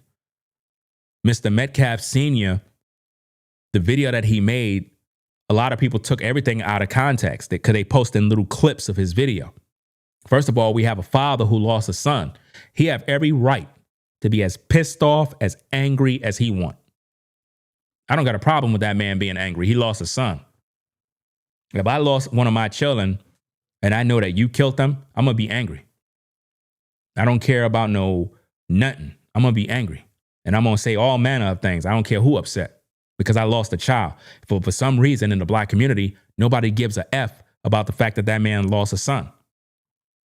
They just figure, well, he white, he deserve it. And then in the black community, a lot of blacks feel like the death of Austin was justified because look at all of the stuff that happened to us as black people where our people are being killed. So who cares if one of theirs got killed? That's the mentality of black people right now. And it's sick. It's absolutely sick how we have no empathy, no concern for a father that lost his son because his son is white. But yet when it comes to black on black crime that happen every day, nobody talks about these things. There's no public outrage. There's no GoFundMe set up for all these families. Black folk ain't making all these black families rich overnight with GoFundMes when they lose their children by the hands of a black man. Oh no. But because it was a white kid and a black kid, the black community raised over $500,000 or more for a murderer. They don't make no sense. It's like this tribal mentality. We're going to stick with our own. And he's a murderer, a killer who killed somebody's son. And then everybody tried to make the victim a bully. That just shows how sick we are. And you got a lot of black commentators all over YouTube spreading this hate, this rhetoric, and this evil. And when people like myself speak, you want to call me coons and Sambos and all this other stuff. Fam, I don't rock with none of you ninjas. All you ninjas that hate me, I don't give a fuck about you. I'm speaking the truth. And as I speak this truth, it'll resonate with the people that believe in the truth. I don't need a bunch of hateful people to agree with me. And this is why, as black Americans, the black community going to continue to fall because of drugs, because of violence, and because of a lack of accountability. Because a lot of you black men ain't shit. All you want to do is come on social media and rage bait your people, and you sold out for $1. You sold your people out. You sold your people out for a YouTube check, for a TikTok check, for an Instagram check. And you won't speak the truth because you're in love with money. You don't even love your own people, because to come online every day rage baiting your people to hate white people, what do you expect? What's the solution? You want a race war to begin? I seen one other guy, a black guy. I'm not even playing his video on YouTube. This guy got up on TikTok, and I'm pretty sure some of y'all seen it. He was like, we need to make a national holiday where we go out there and we beat up white people. That's what he said. And I'm like, and he said, we need to do this because of the Karmelo situation. Then I ran into another video of a redneck. I'm not sure if he's a redneck or a hillbilly. I don't know what. He's one of them guys out in the South somewhere.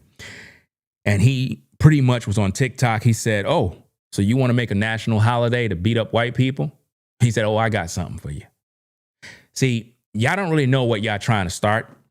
And I'm trying to educate you guys on what these influencers are doing. Y'all don't realize that you're opening up a can of worms. There are people out here that are armed to the T. I'm talking about, we're not just talking about regular white folk. I'm talking about the white folk that are either racist or they are part of these malicious type, these groups that hate black people. They live to hear stuff like that. When you talk that type of talk, they're like, oh, really? Oh, because this guy that was on the video on TikTok, his video is still up. He was like, he's waiting for somebody to try him. And I believe him. I could look at him and I could tell he's not playing. He's one of them type of white guys that you don't fuck with. See, this is the problem with black folk. Y'all be thinking that because somebody's white, that they're soft. Remember, your ancestors were put in slavery for 400 years. Now you tell me something, black man. If you're so gangster, so strong, why your people was enslaved for 400 years?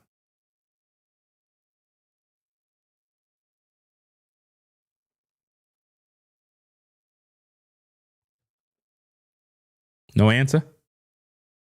So for 400 years, all the gangsters, all the thugs, all the YNs, none of y'all decided to get free? None of y'all decided to mobilize and come together? See, even during slavery, we couldn't come together because we hated one another. That's why when I look at how the majority of the Karmelo tribes is going on social media, this herd mentality, y'all don't really care about one another. Y'all just doing it because it was against a white person. But once all of this stuff fade out, y'all gonna go right back to y'all normal hypocritical lives, just being hateful towards one another until the next situation pop off and there's a new trial of another black kid versus another white kid, and you're gonna repeat the same fake outrage. Because that's what they're doing right now. It's a bunch of fake outrage right now. Let's go back to the content. Prove that. They did not prove that. And you know damn well they didn't prove it. You know damn well it wasn't planned.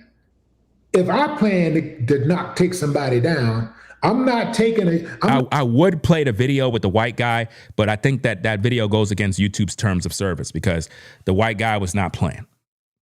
He was not playing. He was basically making it very clear that if a black guy try him, it is what it is. And he was one of them guys that he's not playing.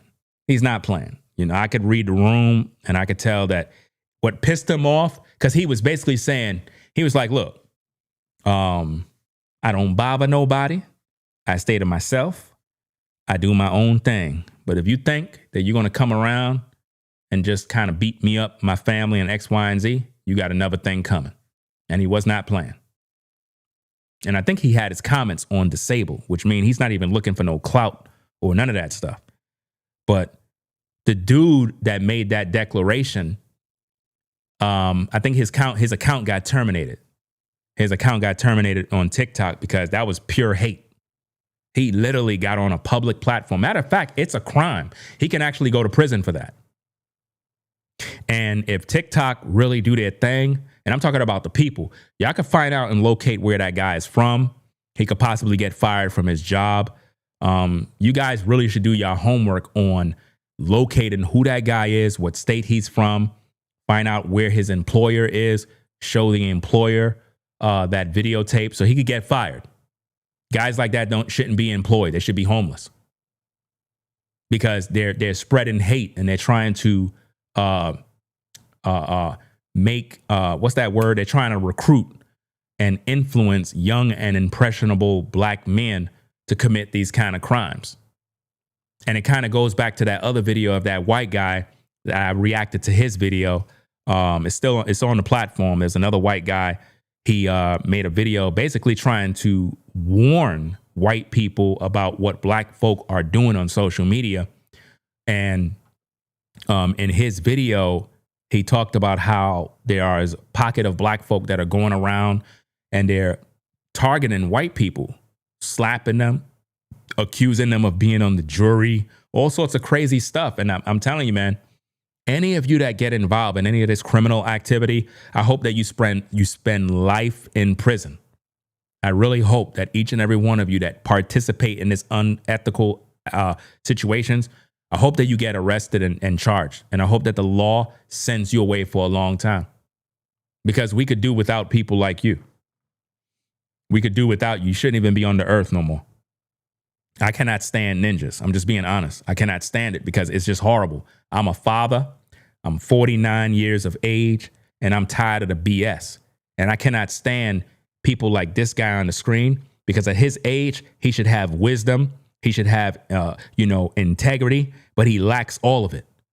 You know what I mean? He's a grown ass man and he's out here rage baiting his people. It don't make no sense to be at that age and you rage baiting and you're so full of hate, you know? And I really wish that YouTube cracked down on these influencers that keep rage baiting, using different type of stories in a very slick way to get a rise out of the people. There should be a new guideline for that type of stuff to shut them down. Not going to take somebody down with a utility knife.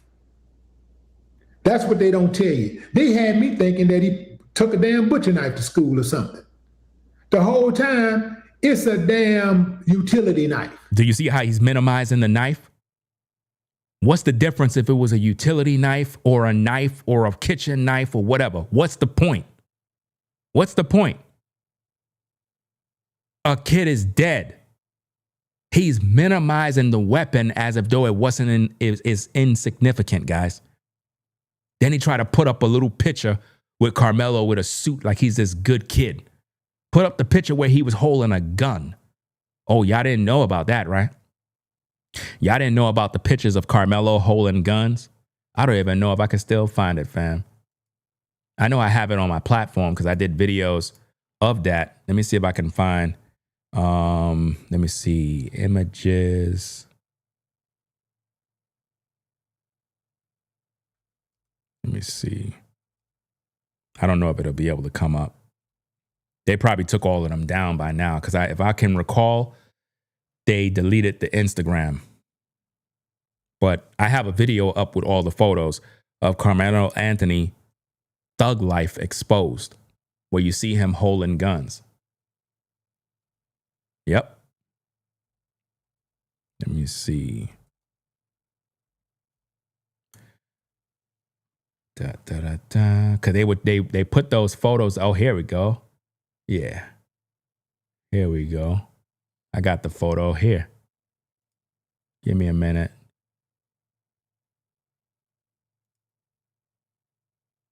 I got the photo here.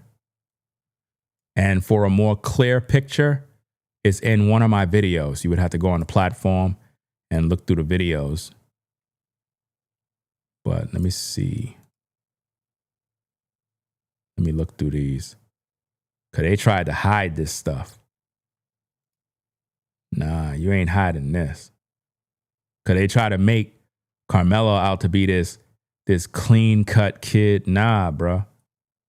We're not buying that. We know the real. Let me put this on the screen. And this is what these YouTubers, they don't show you this type of stuff.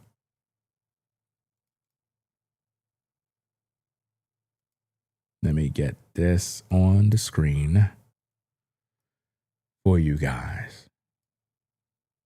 Check it out. This is real. You understand?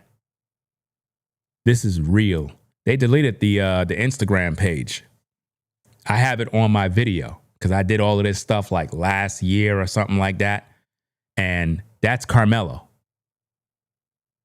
And they quickly had the Instagram page deleted because they wanted to hide and they wanted you to believe in this guy in the suit. They wanted you to look at that image and think, oh, he's innocent. He wouldn't hurt a fly. No, he was hanging out in them streets. He was out in them streets thugging, hanging with all the wrong people, doing all the wrong things. You know? Nobody ain't going to show those photos. Right? Somebody said it's some air this and air soft, whatever. It doesn't matter what it is. You don't know what it is because you weren't there. The whole point is you mad. You mad because your man, Karmelo's a thug. And now he got to do a 35-year bid. Which is used for multiple things. The damn thing had a flashlight on it. The wounds were defensive wounds. Defensive wounds? What is he? What? Guys, this man acting like he was examining Austin Metcalf's wounds. He acting like he saw photos, like he was at the morgue. This man don't know what he's talking about. Not offensive wounds, meaning that he was defending himself. The knife only went in 2 inches. And he only stuck him one time. That's one time is all it takes, dummy. What are you talking about? Get off me, man. That's get off me. That ain't That's different. And you know it is. But no, the one time is because he's scared. He's a punk. See, the reason why he only stabbed Metcalf once is because that's all it took. He stabbed him out of fear and then he ran because he realized what he did. He knew what he did was wrong. He didn't want to put up his hands. He didn't want to fight like a man. So instead, he pulled out that knife, stabbed, and when he realized, oh, snap, let me run. He ran. If it's self-defense, you stand right there. Why would you run in a self-defense case? Because somebody pushed you? So let me get this straight. So if somebody pushed you at your job, you believe you have the right to stab them and kill them? Come on, man. That's crazy. Don't care because he's black. Well, we care. I care because I'm black. And I ain't finna let you railroad the young brother. You see? Because I know how you do. You see? I know how you do. He's talking to white people right now. Look at all that hate and vitriol. This man don't like white folk, bro. On code 100% of the time. Just like you were on code with all of those names that Danny just named earlier. All those Reginald Pennies and the Zimmermans and all of these Kyle Rittenhouse, y'all bastards was on code with all of that. And y'all donated money for all of that. Y'all wanted all of those uncivilized mutts to be free. And thanks to y'all, they are free. And our society is more dangerous because their asses are on the streets. But guess what's going to happen? The next time they strike, it's more than likely going to be one of y'all, not us. Do you see what he's doing? He's promoting hate, y'all. Do you see what Willie D Live is promoting? He's hoping that he's hoping that white folk get killed. That's what he's doing, guys. On a public platform, he's doing this stuff. I don't understand how they get away with this type of stuff, man.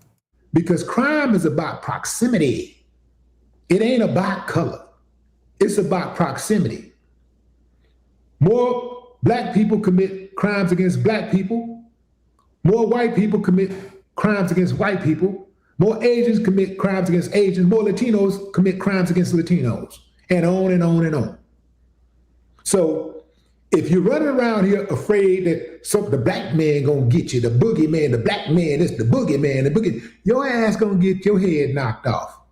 Just like the police get their head knocked off all the time by white dudes because they thinking the black man is the boogeyman. And they run up on there, next thing you know, the white dude, pop, pop, pop, pop, pop. We seen it all the time. We see it all the time.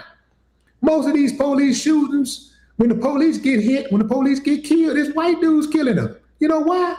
Because they got in their mind that, hey, this is one of my guys, this is us, so he's not going to do me like that. You got to be slow. You got to be short, bus, window licking slow. I knew that Willie D was a fraud when rapper Takeoff died, and he pretty much was siding with Mob Ties and what's that guy, man? What's the leader of Mob Ties, man? I forgot. Jay Prince. He interviewed Jay Prince and basically was siding with them. And he wasn't really defending rapper Takeoff at all. You know what I'm saying? And he knew that it was an inside job. They murdered that man. You know what I'm saying? That's when I knew that Willie D Live was a fraud and a snake, because he was siding with Jay Prince and Mob Ties, and he was not defending rapper Takeoff. And when I covered the rapper Takeoff situation, the death, the murder, because they did murder him. That was a complete blood sacrifice, a hit, an industry hit. And they did that dude dirty. And I knew from then, that's when I caught wind of Willie D's videos. And I realized it's like, this dude, he's not cool, man. A lot of y'all know him from, whatchamacallit. What the heck is that group that he was part of, man? The Ghetto Boys, right? I never cared for no Willie D. I didn't care for him. You know what I'm saying? The other dude, Scarface is official. You know what I mean? And I'm pretty sure a lot of you would agree. Nobody cared for Willie D Live. When we listened to the Ghetto Boys, we more or less listened to Scarface. You know, Scarface solo album and all that other stuff was dope back in the day. You know what I mean? I used to have that on play. But Willie D Live, I never even listened to nothing with this dude. I'm just being honest. Like, as a rapper, I never listened to nothing with him. It's always was a problem with this cat. You know what I mean? Let's go. To judge a person strictly by their skin color. Nobody judged Karmelo by his skin color. That's you pushing rage bait. Do you see what he's doing, guys? He's saying that Karmelo Anthony was judged because of his skin color. That's a lie. That's a lie, man. Why can't black folk just be factual, man? Do y'all understand how embarrassing it is for all other ethnic groups to see us on social media being stupid? Nobody's dealing with the facts. Just a bunch of uneducated black folk on YouTube saying stuff that makes no sense. Oh, they were judging him because of his skin color. Bro, you think white people thinking about you? Do you really think white folk is sitting around thinking about black folk all day? They're not even thinking about you, bro. Oh, let's judge him because he's black. It's crazy, man. You got to be short, bus window licking slow. I do not care what skin color my neighbor is, as long as I have a good neighbor. That's a lie. As long as my neighbor looks out. He's lying, man. This dude do not like white people, bro. If you're white, you should be concerned about doing business with this guy. Because with the way he move on social media, it tells me everything I need to know about him. I wouldn't even work with this dude, bro. And he have a platform that could reach a lot of people. I would never work with a dude like this. He's bad news. As long as my neighbor looking out for me, and I'm looking, because I've been around neighbors who look like me, who didn't look out. In fact, they stole from me. They robbed me. Well, robbed my house, but robbed me, right? Boy, I had some nice cowboy boots back in the day, man. I had some cowboy boots, man, and some fool broke in the house. Where's my aunt's house? But I was staying at a house at the time. So you were living at your aunt's house? So you ain't have your own house? What you talking about, Willis?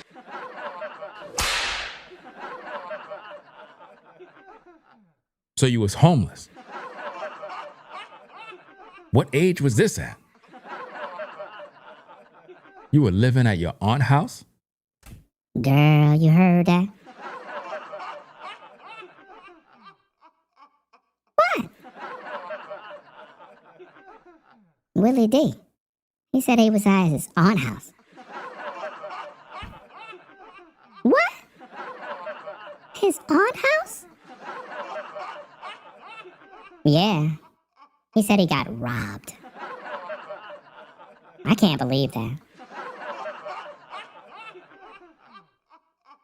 What?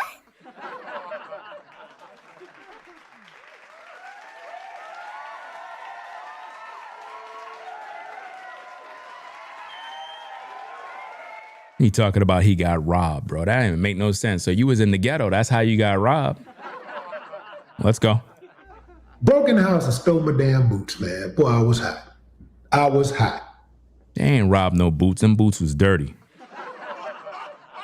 Stinking too. I was super hot. And I've lived around white folks. He lying. He ain't live around no white folk. Who were not so pleasant at all. Yeah, man. Why were they not so pleasant? Yeah. So it's about, and I've lived around white people who were extremely pleasant. He's saying these things to try to make white folk that are viewing think that he's not a racist. You get what I'm saying? It's like after all the racist, well, I wouldn't call it racist stuff, but all the hateful stuff that he's saying, right? All of the rage baiting, what he's trying to do is make white viewers that are still viewing him think like, hey, if you're white, I'm not a bad guy. In other words, I'm cool with some white folk. Don't fall for that nonsense. He's showing you who he is. He don't like white folk at all. And he's trying to make black folk hate white people. That's what he's doing, man. What's the solution to his videos? What's the agenda? What's the purpose? What's the end goal of a Willie D video? To make black people angry with whites. That's what he's doing. People. Black people, extremely pleasant. Good people. Hispanic people, Asians, good people. Good people. He's lying. When he's ready, he's calling black people mutts, uncivilized mutts. That's what he calls us. People. A lot of times we have our guards up because we ain't got no experience of being around other people. Yeah, you got all this money and you have no experience being around whites. That's why you hate them. There's all this, and every white person is not the same. Every white person don't agree. There's a lot of white folk that don't even agree with other white folk. They don't. You got white folk that don't like other white folk. They don't even talk to them. But in your mind, you believe they all happy and they all agree and they all together. And no, I see white folk pull guns on each other out here. I seen a white redneck. He pulled a gun out on another white guy, right out on the road. I couldn't believe it. He was out there and, the rednecks was in the truck and he came out and went by their truck and banged on their window. Next to me, I just saw guns coming out that window. They don't be playing out here, fam. Like, everybody got a damn gun. And not until I actually got outside of my neighborhood, my hood, and around other people did I realize, oh man, he ain't so bad. Oh, I thought I was going to be like this. I thought he was like this. See, he's trying to act as if though he likes other groups of people. See, the reason why, let me explain something. The reason why a lot of black folk are siding with Karmelo, it's just because he's black. It's not because they looked at the facts and they realized that he's innocent or guilty. They just side with him because he's black. Now, in the black community, blacks that never been outside of the community, right? And they never been around no other group of people, they have this, I don't know what kind of issue. And it comes from social media. Because if you were to take these folks on any regular day outside of social media, they would not be acting or thinking a certain way. They're influenced by social media, guys. The hate that a lot of blacks are having against whites, it's coming from social media. If social media is not around, nobody won't have no time to be full of hate because you're not influenced by nothing. So they're watching somebody. You understand? That's why you got to be careful who you watching on social media. I don't do that rage bait stuff. That stuff is poison. I cannot come on all day talking about, the white man. The white man holding me down. The white man holding me down. The white man holding me down. I'm on the bottom. He's on the top. The white man holding me down. Yeah.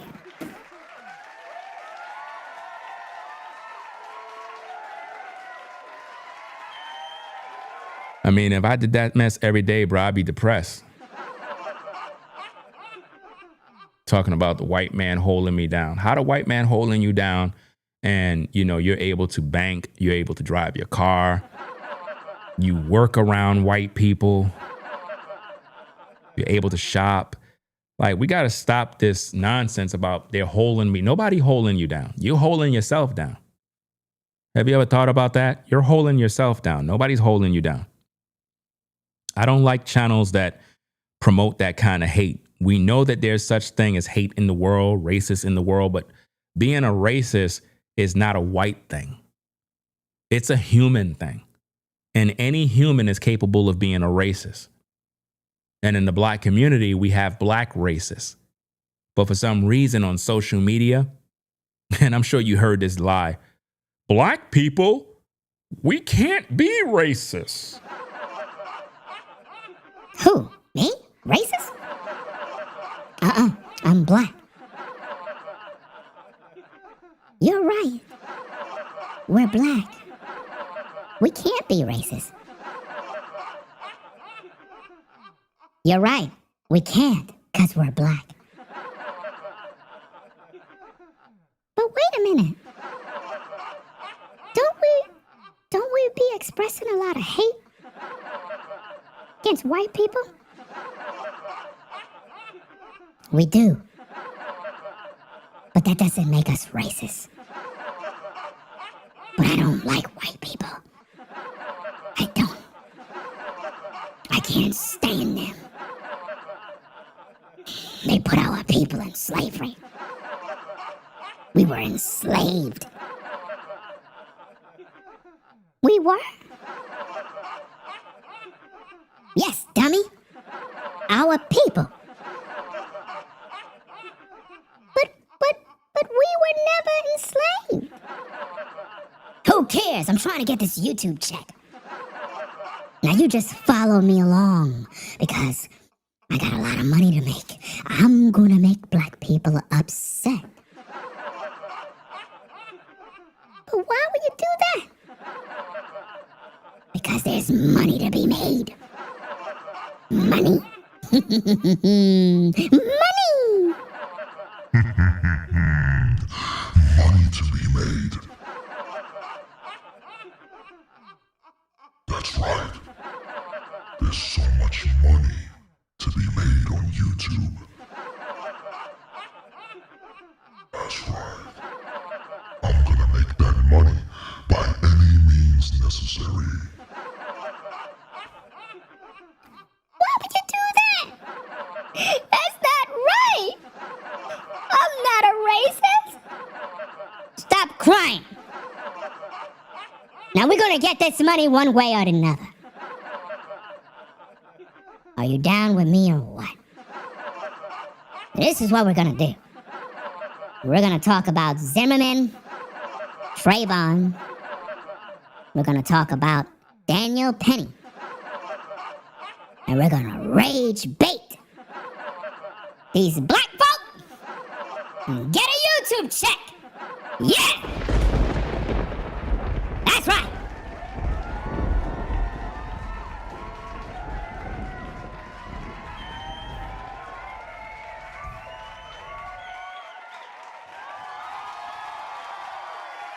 This is what they do, guys. They rage bait for a check. They literally plan this stuff out and then they execute it on videos every single day. How she was going, and it'd be an experience totally different. Oftentimes it's that experience that you had when you was on the playground, and when kids were just kids and kids would just play with kids. A kid see a kid and they just start playing. They don't look at, oh, he black or he white, I can't play with them. They just gravitate toward each other. They have something in common. Oh, you want to play with me? What's your name? I got a new friend. They friends just like that. Inside of 2 minutes, they've already declared that they are friends. That's how it should be. But unfortunately, we got too many uncivilized mutts in this country. See? Uncivilized mutts. That's what he called people. That's basically a racial slur right there. Uncivilized mutts. That promote the division. But that's what you do. You promote division. You do that every day. You promote nothing but hate. That's all you do. All your videos is hate. Way too many uncivilized mutts who promote the division. I want to show you something because we keep talking about he was judged by a jury of his peers. So I kept on saying, like, what you mean a jury of his peers? He wasn't judged by a jury of his peers. We didn't even have a black person on the jury. Do you see how dumb this guy is, fam? Listen to this. Yo, when I tell you these dudes are not educated, fam, y'all be looking up to these YouTubers like they some sort of like authority. These dudes are uneducated, fam. Listen to this mess. Too many uncivilized mutts who promote the division. I want to show you something because we keep talking about he was judged by a jury of his peers. So I kept on saying, like, what you mean a jury of his peers? He wasn't judged by a jury of his peers. We didn't even have a black person on the jury. We didn't have a black male or female, nothing. We didn't have a black transgender. We had no representation on that jury. So I just... Notice he said representation. Notice his words, guys. He said we had no representation on the jury. In his mind, he believed that a jury of your peers means somebody that's black that represents you. Come on now, dog. Come on, man. That's what he believes, y'all. The man is slow. Listen. Took it upon myself. Well, let me not lean to my own understanding and let me see what Webster says about this. What does Webster have to say about this? And here's what Webster says or defines as a peer. This man is a dumbass. This man went to the dictionary, fam, to look up the word peer, not the meaning of jury of your peers. He went to go look up just the word peer. I'm telling you, Willie D did not graduate high school. He probably didn't even graduate junior high school. This man is not intelligent. Look what he's doing, guys. It's right there on the screen. This man is looking up the word peer. My goodness, bro. Yo, yeah, Willie D, D for dumbass. For real. Look at this guy. This guy is crazy. One that is of equal standing with another. Equal. One belonging to the same societal group, especially based on age, grade, or status. This dude is crazy, bro. My goodness, bro. This is wild, bro. I can't believe that he took the audacity, the time to go look up the word peer, but he didn't look up jury of your peers.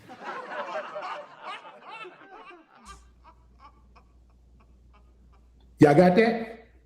No, they don't got it. That is what a peer is. Now, guys, let me break this thing down for you, because obviously Willie D, he's not educated and he's stupid, right? A jury of your peers means, now watch this, guys. A jury of your peers means your Sixth Amendment right to be tried by an impartial group of fellow citizens drawn from your local community. It ensures fairness by preventing the government from selecting a biased jury. But it does not mean your jurors will share your exact age, race, or profession. Do you see that, people? Come on now, dog. Come on, man. I'm telling you, you guys need to unfollow these YouTubers because they're not educated. Right? You have to understand what's going on, guys. Let me see what we got. Key concepts to know. Geographic representation. Peers simply means other ordinary adult citizens who give in your jurisdiction, such as your county or state. So basically, when it comes to the Karmelo Anthony trial, let's break this down in layman's terms. The people that were selected are people from the community, people that are impartial. The reason why there was no black jurors is not a racial thing. It's not a racist thing. It has nothing to do with that. Anybody that did jury duty, you know the game. They ask you a series of questions to see if you're going to be partial in judgment or impartial. All of the black folk that was interviewed for jury duty was asked simple questions. Would you, let's just say hypothetically, they asked a question, what do you think about the Karmelo Anthony case? Well, I think Karmelo is innocent, you know what I'm saying, of self-defense. You know, I can't see myself sending another brother to prison. Because, you know, this system, man, the system is hateful against us black. So it is what it is. Nah, you could go home. What did I do? You can go home, sir. You're partial in judgment. So they already know you're not going to be truthful. You're going to be one-sided. You already decided that you're not going to listen to the facts. You're just going to try to get another black man off. So they sent those people home. And to be honest, the majority of all the black folk that were being selected, they all did the same thing. Disqualified themselves. You know? They disqualified themselves. And that is why there was no black jurors. But even if you have black jurors, that does not mean that you're going to walk free. I don't know why is it that in the black community, they don't know what jury of your peers mean. You know who's another dumbass? Umar Johnson, because he did the same thing in a video too. We're going to cook him tomorrow, or later on today, I should say. Umar Johnson's another dummy who was in another video talking about, oh, Karmelo didn't have a jury of his peers. Like all of these guys, and to think about it, Umar Johnson said that he's opening a school and he don't even know what jury of your peers mean. Make that make sense.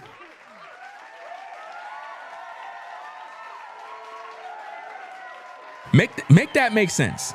He's supposed to be opening a school and he don't even know what jury of your peers mean, guys.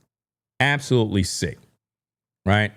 Let's see. The cross-section rule. The pool of potential jurors must represent a fair cross-section of the community. Courts cannot intentionally exclude groups based on race, gender, or national origin. And they never did that. You had black people that were called in for jury selection, and they disqualified themselves. Impartiality is the goal. That's the goal when they select jurors. I don't know, but it seemed like in the black community, they don't understand that. Black people in the black community believe that becoming a juror is based on you trying to help another black man to be set free. That's what they believe, right? Impartiality is the goal. You are not entitled to a tailor-made jury.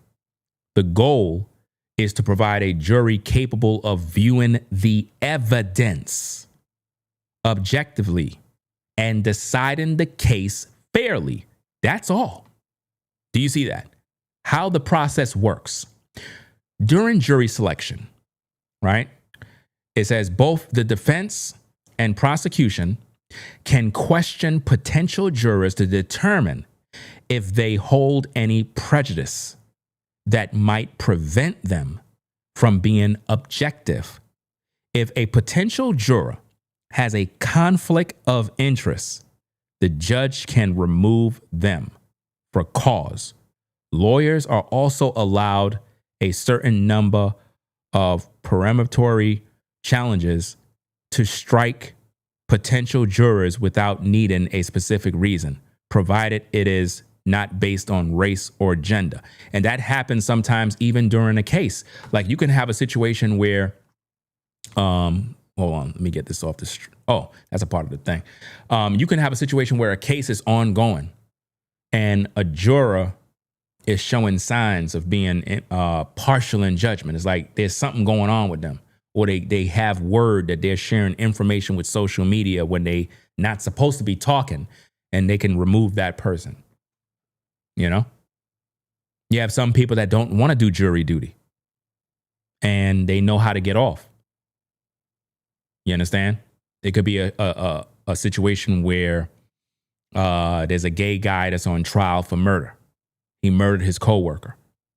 You call you in for jury duty. Excuse me, sir. What do you think about gay people? Well, the Bible says that what they do is a sin. And I don't agree with them. You know, even though my son is gay. And my dog. And my neighbor. But yeah, I don't know, but that guy, he's guilty. I believe that he did commit that murder. You can go home, sir. They're going to send you home because why? You're not going to give the gay guy a fair shot. You're not going to look at the facts. You understand? You already disagree with him because of his sexuality. That's why you brought up the Bible. You said that what he's doing is a sin. You started to go into a whole bunch of mess. You don't like gay people. So obviously we can't have you on the trial because you're gonna vote to put him in prison because you already made up your mind. That's why when they select you for jury duty, they ask you a series of questions to see where you are. Black folk, because they feel that they were doing an honorable thing in defending Karmelo, disqualified themselves. And that's why they're mad. So when you see that there's no black jurors, stop pulling the race card as if though it was some plot and plan to railroad Karmelo. Karmelo did this to himself by stabbing somebody in the heart. You understand? And just because there's no black jurors does not mean it's a racist, like a racial thing. You had a lot of black jurors on the O.J. Simpson trial. You see? You think he got acquitted because it was black people? Like, oh, if I have a bunch of black people, I'm going to be acquitted. That's not how it works. You got a lot of black folk that they're not partial in judgment. They're not. They'll send your ass to prison too. By weighing the facts, they'll do what they need to do. So stop thinking that if you see black people on the jury, that mean like, okay. Man, guys, let me see. Oh, we got black people. Yes. Hey, attorney, look. You got 4 brothers. Hey, what up, brothers? Oh, man, jury of my peers. Sir, those are not juries of your peers because they're black. As your attorney, I want to make sure that you understand the term jury of your peers. All of them, the white guys, the black guys, the Asians, they're all jury of your peers. Not just the blacks. No, the black guys are my peers. They look like me. Those are my brothers. What up, brothers? Sir, I'm telling you that all of them, the Asian man, the white man, the black man, the Russian guy, they're all jury of your peers. Now stop making it a race issue. You know what? I want a new lawyer. Judge, I'm tired of this. I don't want this guy. I'm going to represent myself.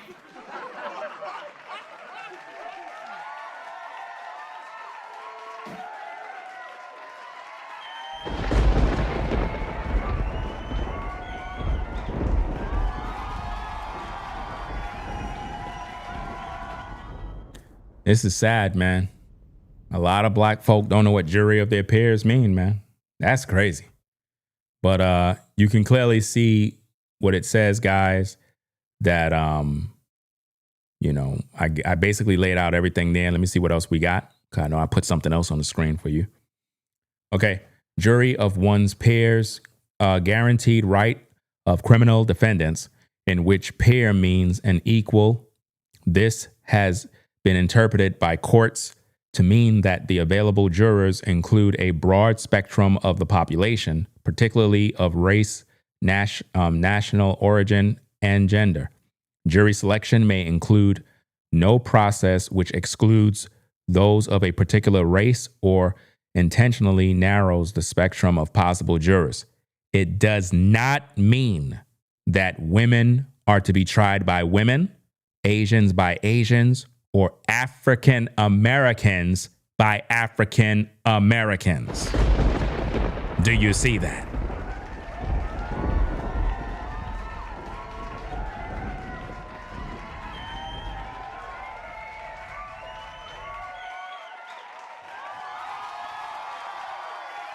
And you know what's so crazy, guys? Even though I'm reading all of this stuff, there are some black folk that are still dumb. Like, I literally read everything, broke everything down. They still slow. No matter how much you teach them, they still don't get it. They'll be like, but it said race. I'm done, bro. It's no helping us, man. Like, for real, there's no helping us. Does anybody believe that somebody was on that jury that belonged to the same societal group especially based on age. This guy is an idiot. He don't even know what societal group mean. My goodness, bro.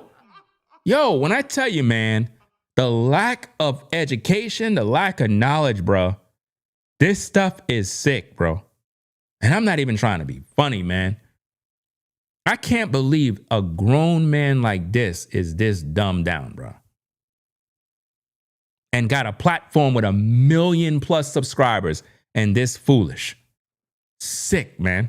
Grade or status. He was not judged by a jury of his peers. You see this? He said he was not judged by a jury of his peers.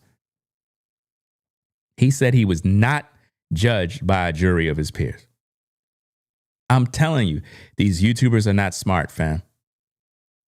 They're not smart. They're not intelligent men. Therefore, it was impossible for them to relate to him. So he think that the jury is supposed to relate to Karmelo. Are y'all hearing this?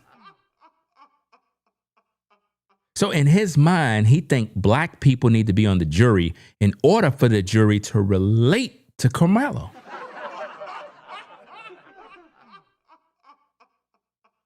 So let me get this straight, Willie. So if you get in a car accident, God forbid, you want black people to come in the ambulance so that they can relate to you. Wouldn't be right if white people show up, because they wouldn't know what to do.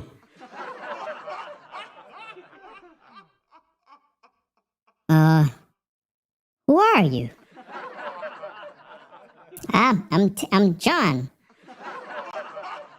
You were in a car accident. I'm here to help you get out. No! No! You're white. I need somebody that's black. What? Sir, I'm here to help you. We got the fire department en route. They're on their way. We're gonna take care of you. I promise. We're gonna take care of you. No! I need medical professionals of my peers. That's what I need.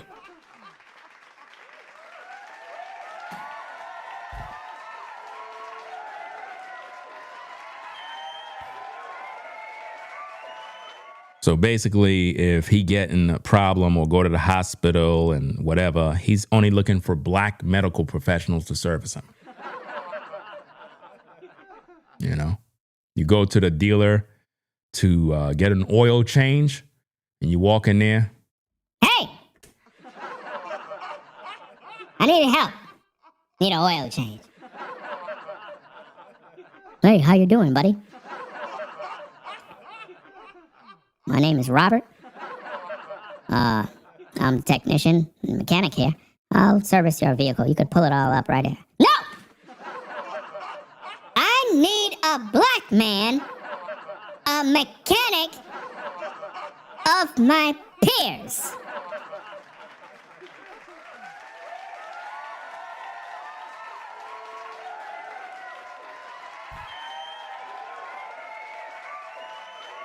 You need a black mechanic so that he can relate to your car issues.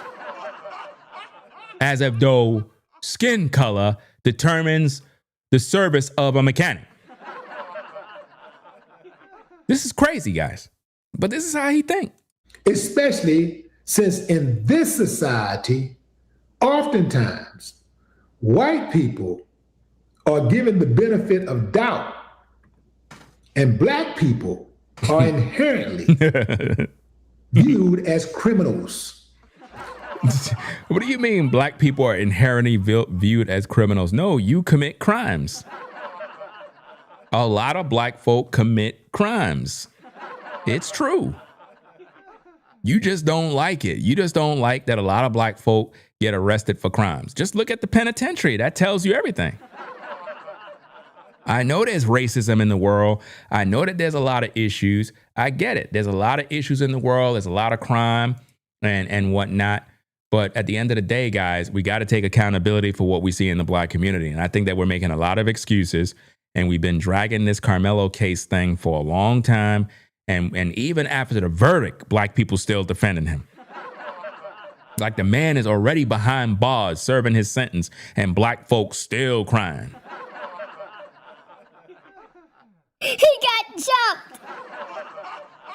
Free Karmelo. Free him. Karmelo. Karmelo.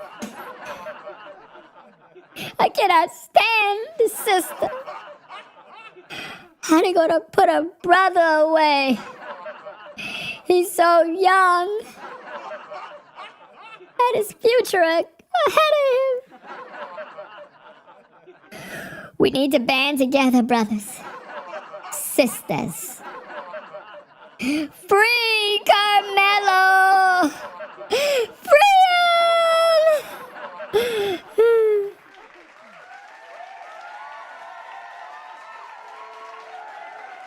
That's what we doing out here. We looking crazy, man. White folk, everybody looking at us like we nuts.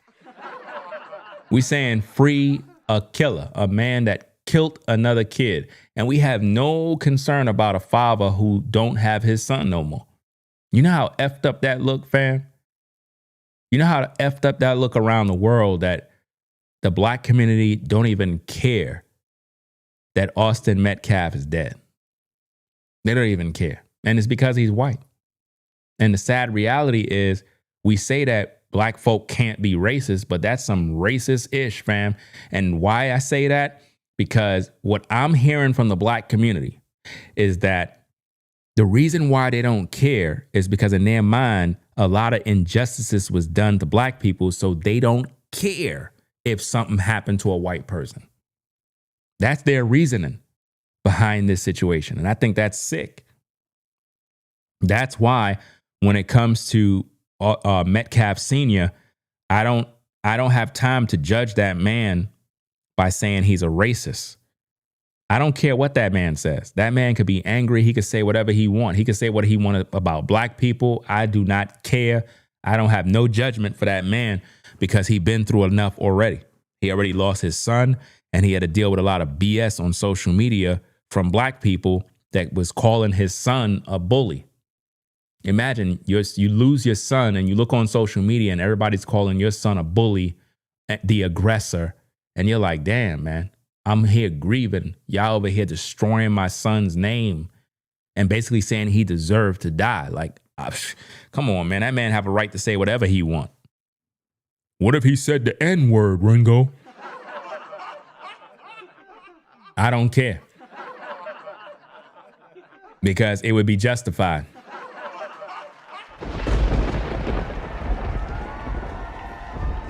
If he got up and he said, I can't stand you N-words that keep going out here harassing me and my family, fam, I don't care. I don't care. But that's racist. Fam. See, you know what's so funny? Notice this, guys. Watch this. Y'all ready for this one? They're saying that that would be racist, right? But watch this. Black folk been provoking, harassing the Metcalf family the whole time. Yet, if they were to get a response from Metcalf Sr. like that, they would label him a racist. But when it comes to Karmelo, right, they're saying that Austin provoked him. So it was justified for him to get stabbed and die. Do you see that? Do you see the double standard? Do you see the hypocrisy? That basically it's okay for black folk to harass the Metcalf family, make memes, laugh, celebrate the death of his son.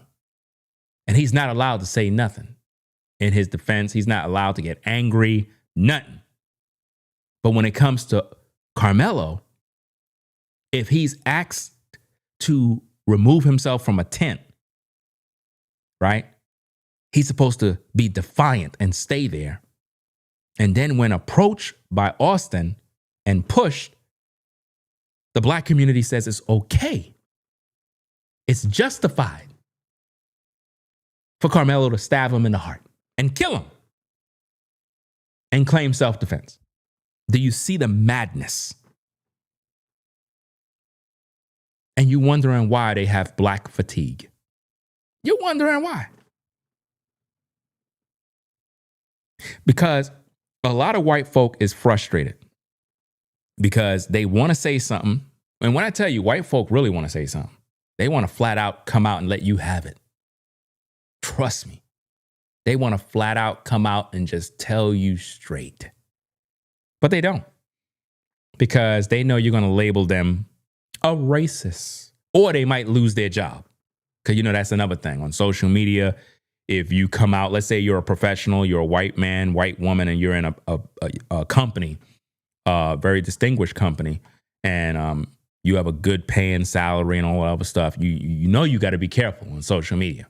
Because if you say something and it crosses certain lines, even if you're within your rights to speak, you know how social media is, man. These people go find your job. They calling your employer. They sending them the video. Next minute, you fired. So sometimes people be like, you know what, man, I'm just not saying nothing. And now you have this divide, and that's what's happening right now. And you got these black commentators like Willie D. Lie who keep on rage baiting people. That's all he been doing the whole time, guys. Rage baiting. And it's sick. I'm tired of the rage bait. Dangerous. Not innocent. I want you to think about that. Next time you scream 13%, you dummy. Find some new talking points. No more talk. Anyway, let me rewind it back here because some of you probably didn't see this part because, again, the guy that he used, right? This is the guy that Willie D. Live used. So I want you guys that didn't see this to see this thing here, and then I'm going to pretty much I'm going to end the live stream. So I want you to see this section again because some of y'all probably didn't even see this part, but let's go. Stuff to say, so I'm gonna let you guys say something real quick. Daniel, did I cut you off? Were you still going? I was just gonna say one thing to like the people. Yeah, definitely talk this program up so we can get more funding, so we can help more people. Because when you have diversion programs, it takes funding for this, you know. And there's a whole political side to this, and I'm sure you guys know that. So talk it up because we need the funding. So why are you asking? You don't think there's racism? Why are you asking that question? When did I say that I don't think there's any racism? When did I say that?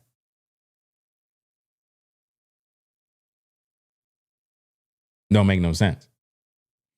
Somebody named Young and Sassy says your community have to stop playing the victim so much. Well, that's why I'm making the video. It's not really, at first I thought you were saying something that I need to stop, but then I realized I read your comment properly. But they're never going to stop as long as we have influencers that are rage baiting them. They're rage baiting them, which will always make them think like victims. You understand? And that's why I'm doing this particular video. Now, let me get back to that other comment about you don't think there's racism. I never said anything about there's no racism in the world. A lot of you that are defending Karmelo, something's wrong with you mentally. The kid is a killer. You understand?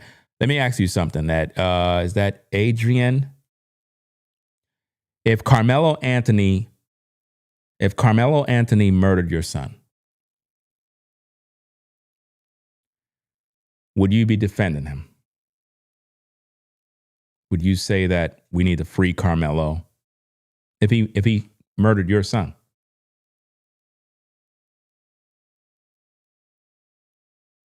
You wouldn't defend him. You'll want him to rot in prison. And this is the problem with Black Americans is that they're only siding with Karmelo because nothing hit close to home.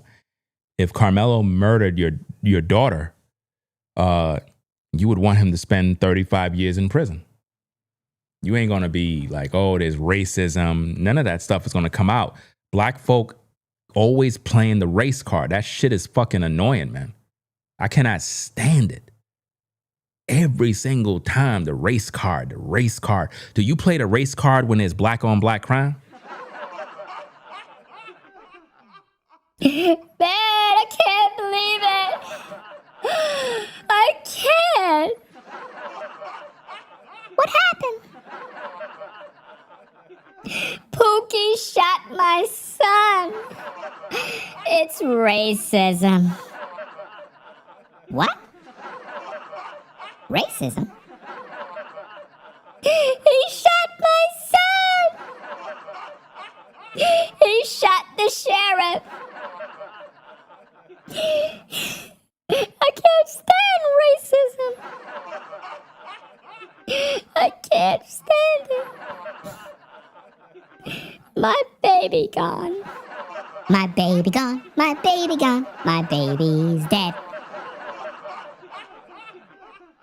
What?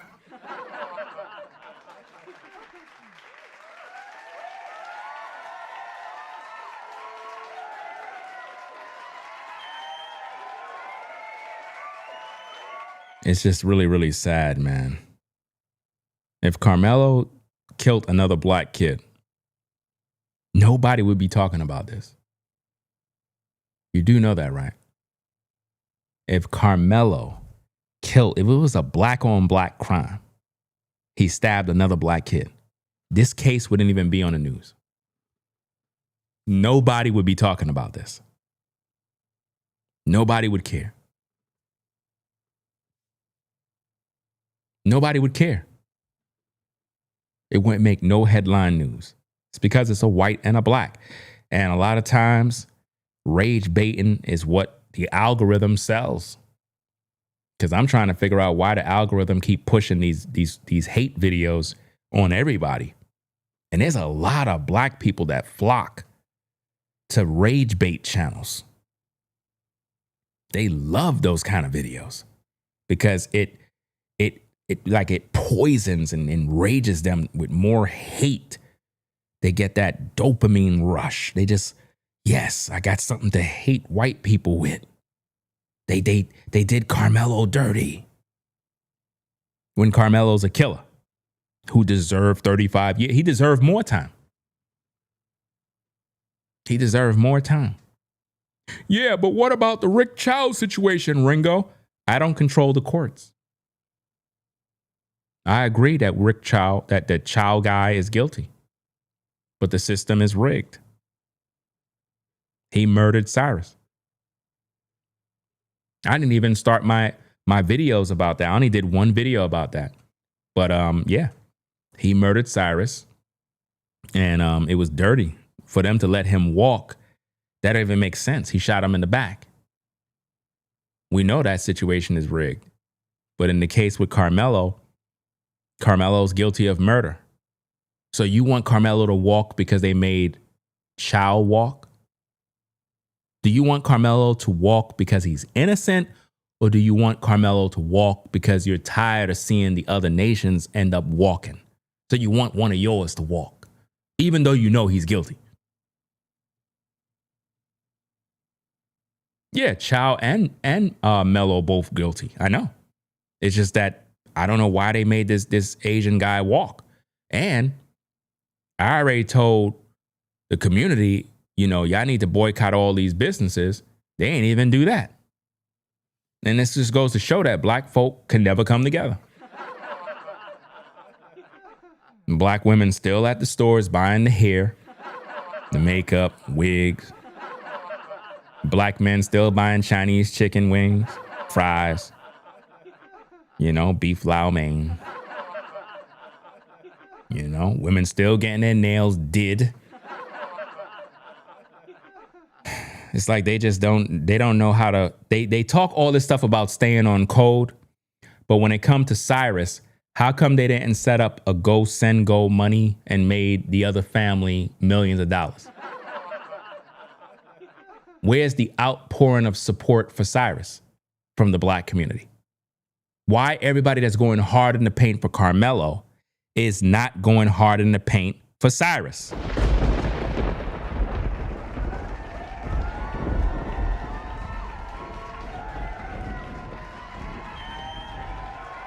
Why they not doing it?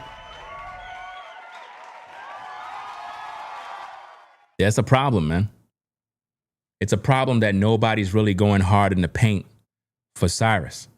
You don't see none of these YouTubers going hard in the paint. They're just using his death as an example point. They're not fighting for his justice. They're just using it as an example point to reference in their videos, but they really don't care. But let's get back to this. Let's go. We can help more people because this is the way. This should be the norm. Because also, if as a convicted felon, like I have never been able to vote a day in my life. He never been able to vote a day in his life. So the guy that Willie D Live used in his videos never voted a day in his life. You see that? Never voted a day in his life. Jobs can be hard, housing can be hard, we all know that. So we got to get rid of that stigma so we can help more people. So if as a convicted felon, like... As a convicted felon. Look at him in the photo, guys. That's him. That's him.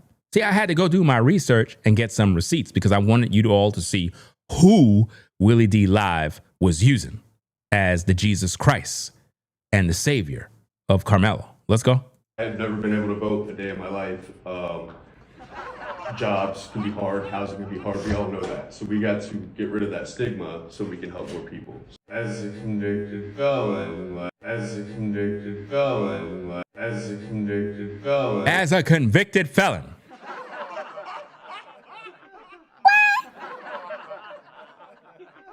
A convicted felon? Yes, Nancy. He's a convicted felon. Well, I'll tell you what, Jim Bub, I don't understand this. Because, I was at my, grandpappy Willie. And I went to my pa's house. Out in the South. I was at the barn. And my mom, she was cooking supper. And I reckon this guy be a criminal. The whole time, I thought he was a stand-up guy. This is amazing. Uncle Richie, are you seeing this YouTube video? The white guy that Willie D used. He's a convicted felon. I wonder what kind of crimes he committed. This is crazy. Like, I have never been able to vote a day in my life. Jobs can be hard, housing can be hard, we all know that. So we got to get rid of that stigma so we can help more people. DLC probation. No, because Mr. Collins, when I started my career at probation, he was one of my first probationers. And you see that? He was one of her first probationers, according to her. When she first got in, that is what he was, because he was in the penitentiary. So you see him up in that area, guys. You see what he was involved in. But yet, this is the very same guy that was on Willie D's show being the savior of Karmelo. Now, why he sided with Karmelo? Because he's a criminal too. Birds of a feather flock together, guys. Of course, I knew his story. He had Miss Whaley before as well, Miss Barron as well, but I've had him until he moved on. I was in prison with a guy who was sentenced to 50 years for a string of burglaries that he committed in act. What? You was in prison with a guy that served 50 years? Addiction. Many of you know my story. I went from professional baseball with the Atlanta Braves to homeless in the streets to... What? Professional with the Atlanta Braves? To homeless? What else? 10 years in the Florida Department of... 10 years in prison? What? You say, whoa. What you talking about, Willis? 10 years behind bars? What was this guy doing in the pen? This is why he's defending Karmelo, guys. Because this is the type of white guy that the white community don't accept. They don't accept these kind of guys, fam. Again, what I'm trying to establish is credibility for the court of public opinion. The white community do not accept those kind of white guys. The ones that are in the penitentiary, similar to in the black community. So like how when you see black guys go to prison and they're in and out of jail, do you think white folk want to be around them?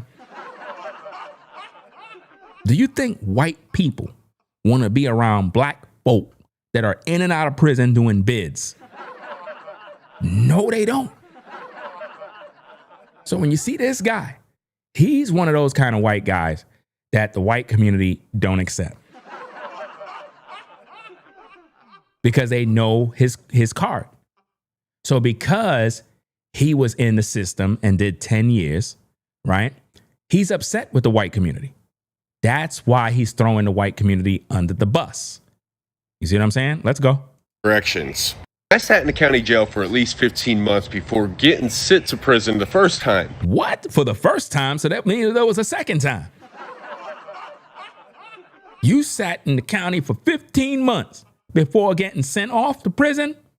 Man, this is crazy.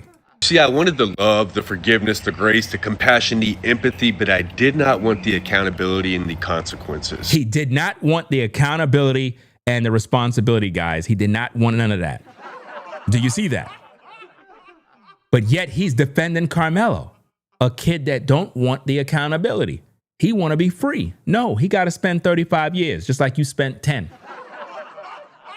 That's why I put all of this stuff together, guys, because when I do my content, I like to bring out receipts. This very same guy went to prison for 10 years and he didn't want the accountability. He did not want to learn from the errors of his ways. Had all the cliches and the catchphrases down pat. It's not about religion. It's about a personal relationship with Jesus. For the grace of God, there go I. Faith without works is dead. I knew it all. Read the Bible front to back. He read the Bible front to back and watch what he did. But I did not do any inside work. He didn't do any inside work. He believed the Bible front to back. He knew all the books, but he never did no internal work on himself. Now watch how it gets worse. The truth is, I didn't even believe in my heart of hearts half of what I was saying. You can't make this up, guys. So the whole time he's quoting the Bible, believing in the Bible, talking about the Bible. He didn't even believe in the Bible, guys. And I'm saying all of that to say that with all the stuff he said in that Willie D Live video, he don't even believe it. He's doing it as a grift by pandering towards the black community because the white community already rejected him. And when you white and the white community reject you, you in trouble. You in trouble. See, y'all don't understand white politics. Y'all don't understand that. In the white community, listen, guys. In the white community, when they reject one of their own, oh, it's a serious situation. Good morning, Sally. How's your husband? Oh, he's doing great. How's Will? He's doing great. Did you hear the news? What news? You know Matt from down the street? Yeah. He seems cool. Well, I don't think you would feel that way.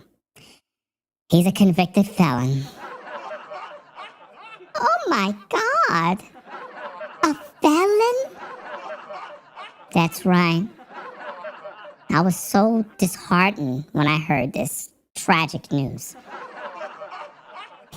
I heard that, he did the unthinkable. What? Oh no. I'm moving. There he goes. Look. Hey, how you doing, ladies? Hi. What's with the cold shoulder?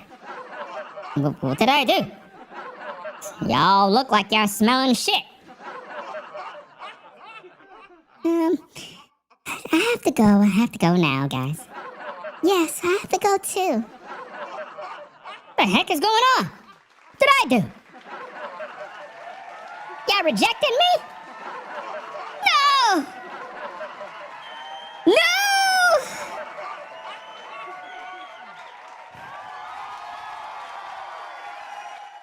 This is crazy, man. How the heck would I be doing that? Sure, I gotta clip all of that stuff. Maybe some of those little clips go viral. But yeah, man, when the white community reject you, bro, like, well, let's say you white and the white community reject you, you know you did something really bad, bro. Because when they reject their own, like they rejected that guy, that's how you know he's an outcast. Let's go. Went to seminary school. I became a youth pastor. He became a youth pastor. Uh-oh. We got this convict messing around with the youth. Now, remember, he told you that he read the Bible. He didn't even believe anything that he was talking about, but he quickly went to go be a youth pastor around your kids. I'm trying to put the puzzle together, guys. We got to protect them kids. Listen to the tape. And I started preaching a brand of Christianity that I didn't even believe. Wow. He started preaching a brand of Christianity that he didn't even believe to your kids. Wow. And you wondering why the white community rejected him. You wondering why. Let's go. The truth is, I didn't even believe in my heart of hearts half of what I was saying. Wow. That is crazy.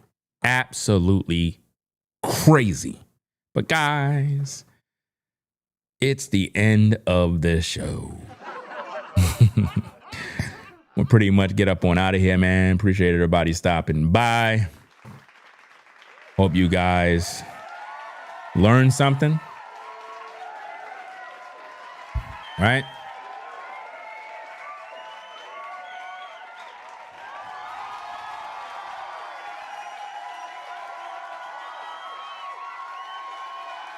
Hope you guys were able to learn not to listen to Willie D live.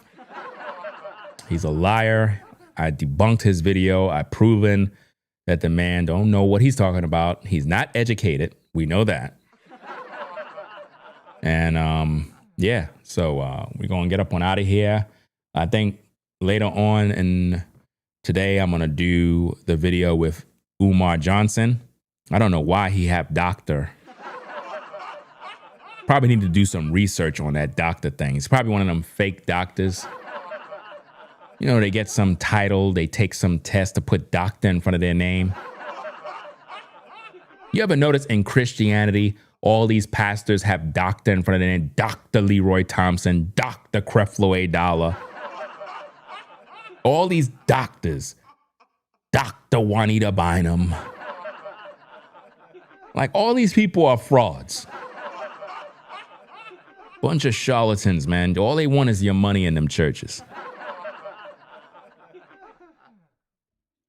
Welcome to another day in my wonderful megachurch. Everybody stand up. It's opportunity time for prosperity. Yeah. That's right. I'm hearing in the spirit that there is 100 of you in here that want to sow a seed of $10,000.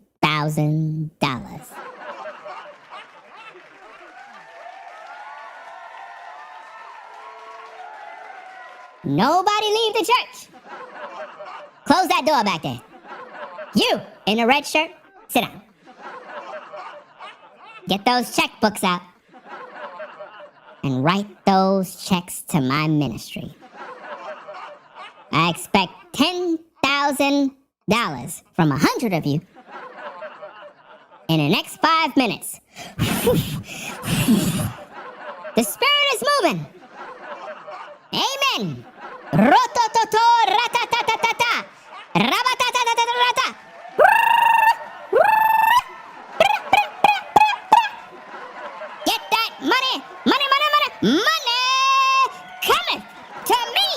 now. Amen. Amen. Amen. That's what they be doing in these churches, man. Robbing God's people, man. But anyway, we're gonna get up on out of here, gang. Appreciate everybody stopping by. So y'all have a blessed one. Peace and blessings to the mods in the chat. Shout out to V-Dub, man. You know, I seen you blocking some trolls. You know what I mean? Shout out to Forever Studios. Shout out to all the moderators, members, new subscribers, everybody that joined in the show. Hope you guys have a blessed day. Drive safe if you're on the road. You know what I'm saying? You out there late in the late night hour. Shout out to all my truckers, all everybody out there doing deliveries, truckers, Amazon, UPS, FedEx, United States Postal Service, DHL. Shout out to all the truckers that bring in the produce, the truckers that keep the infrastructure going, bringing in all the supply. Shout out to you.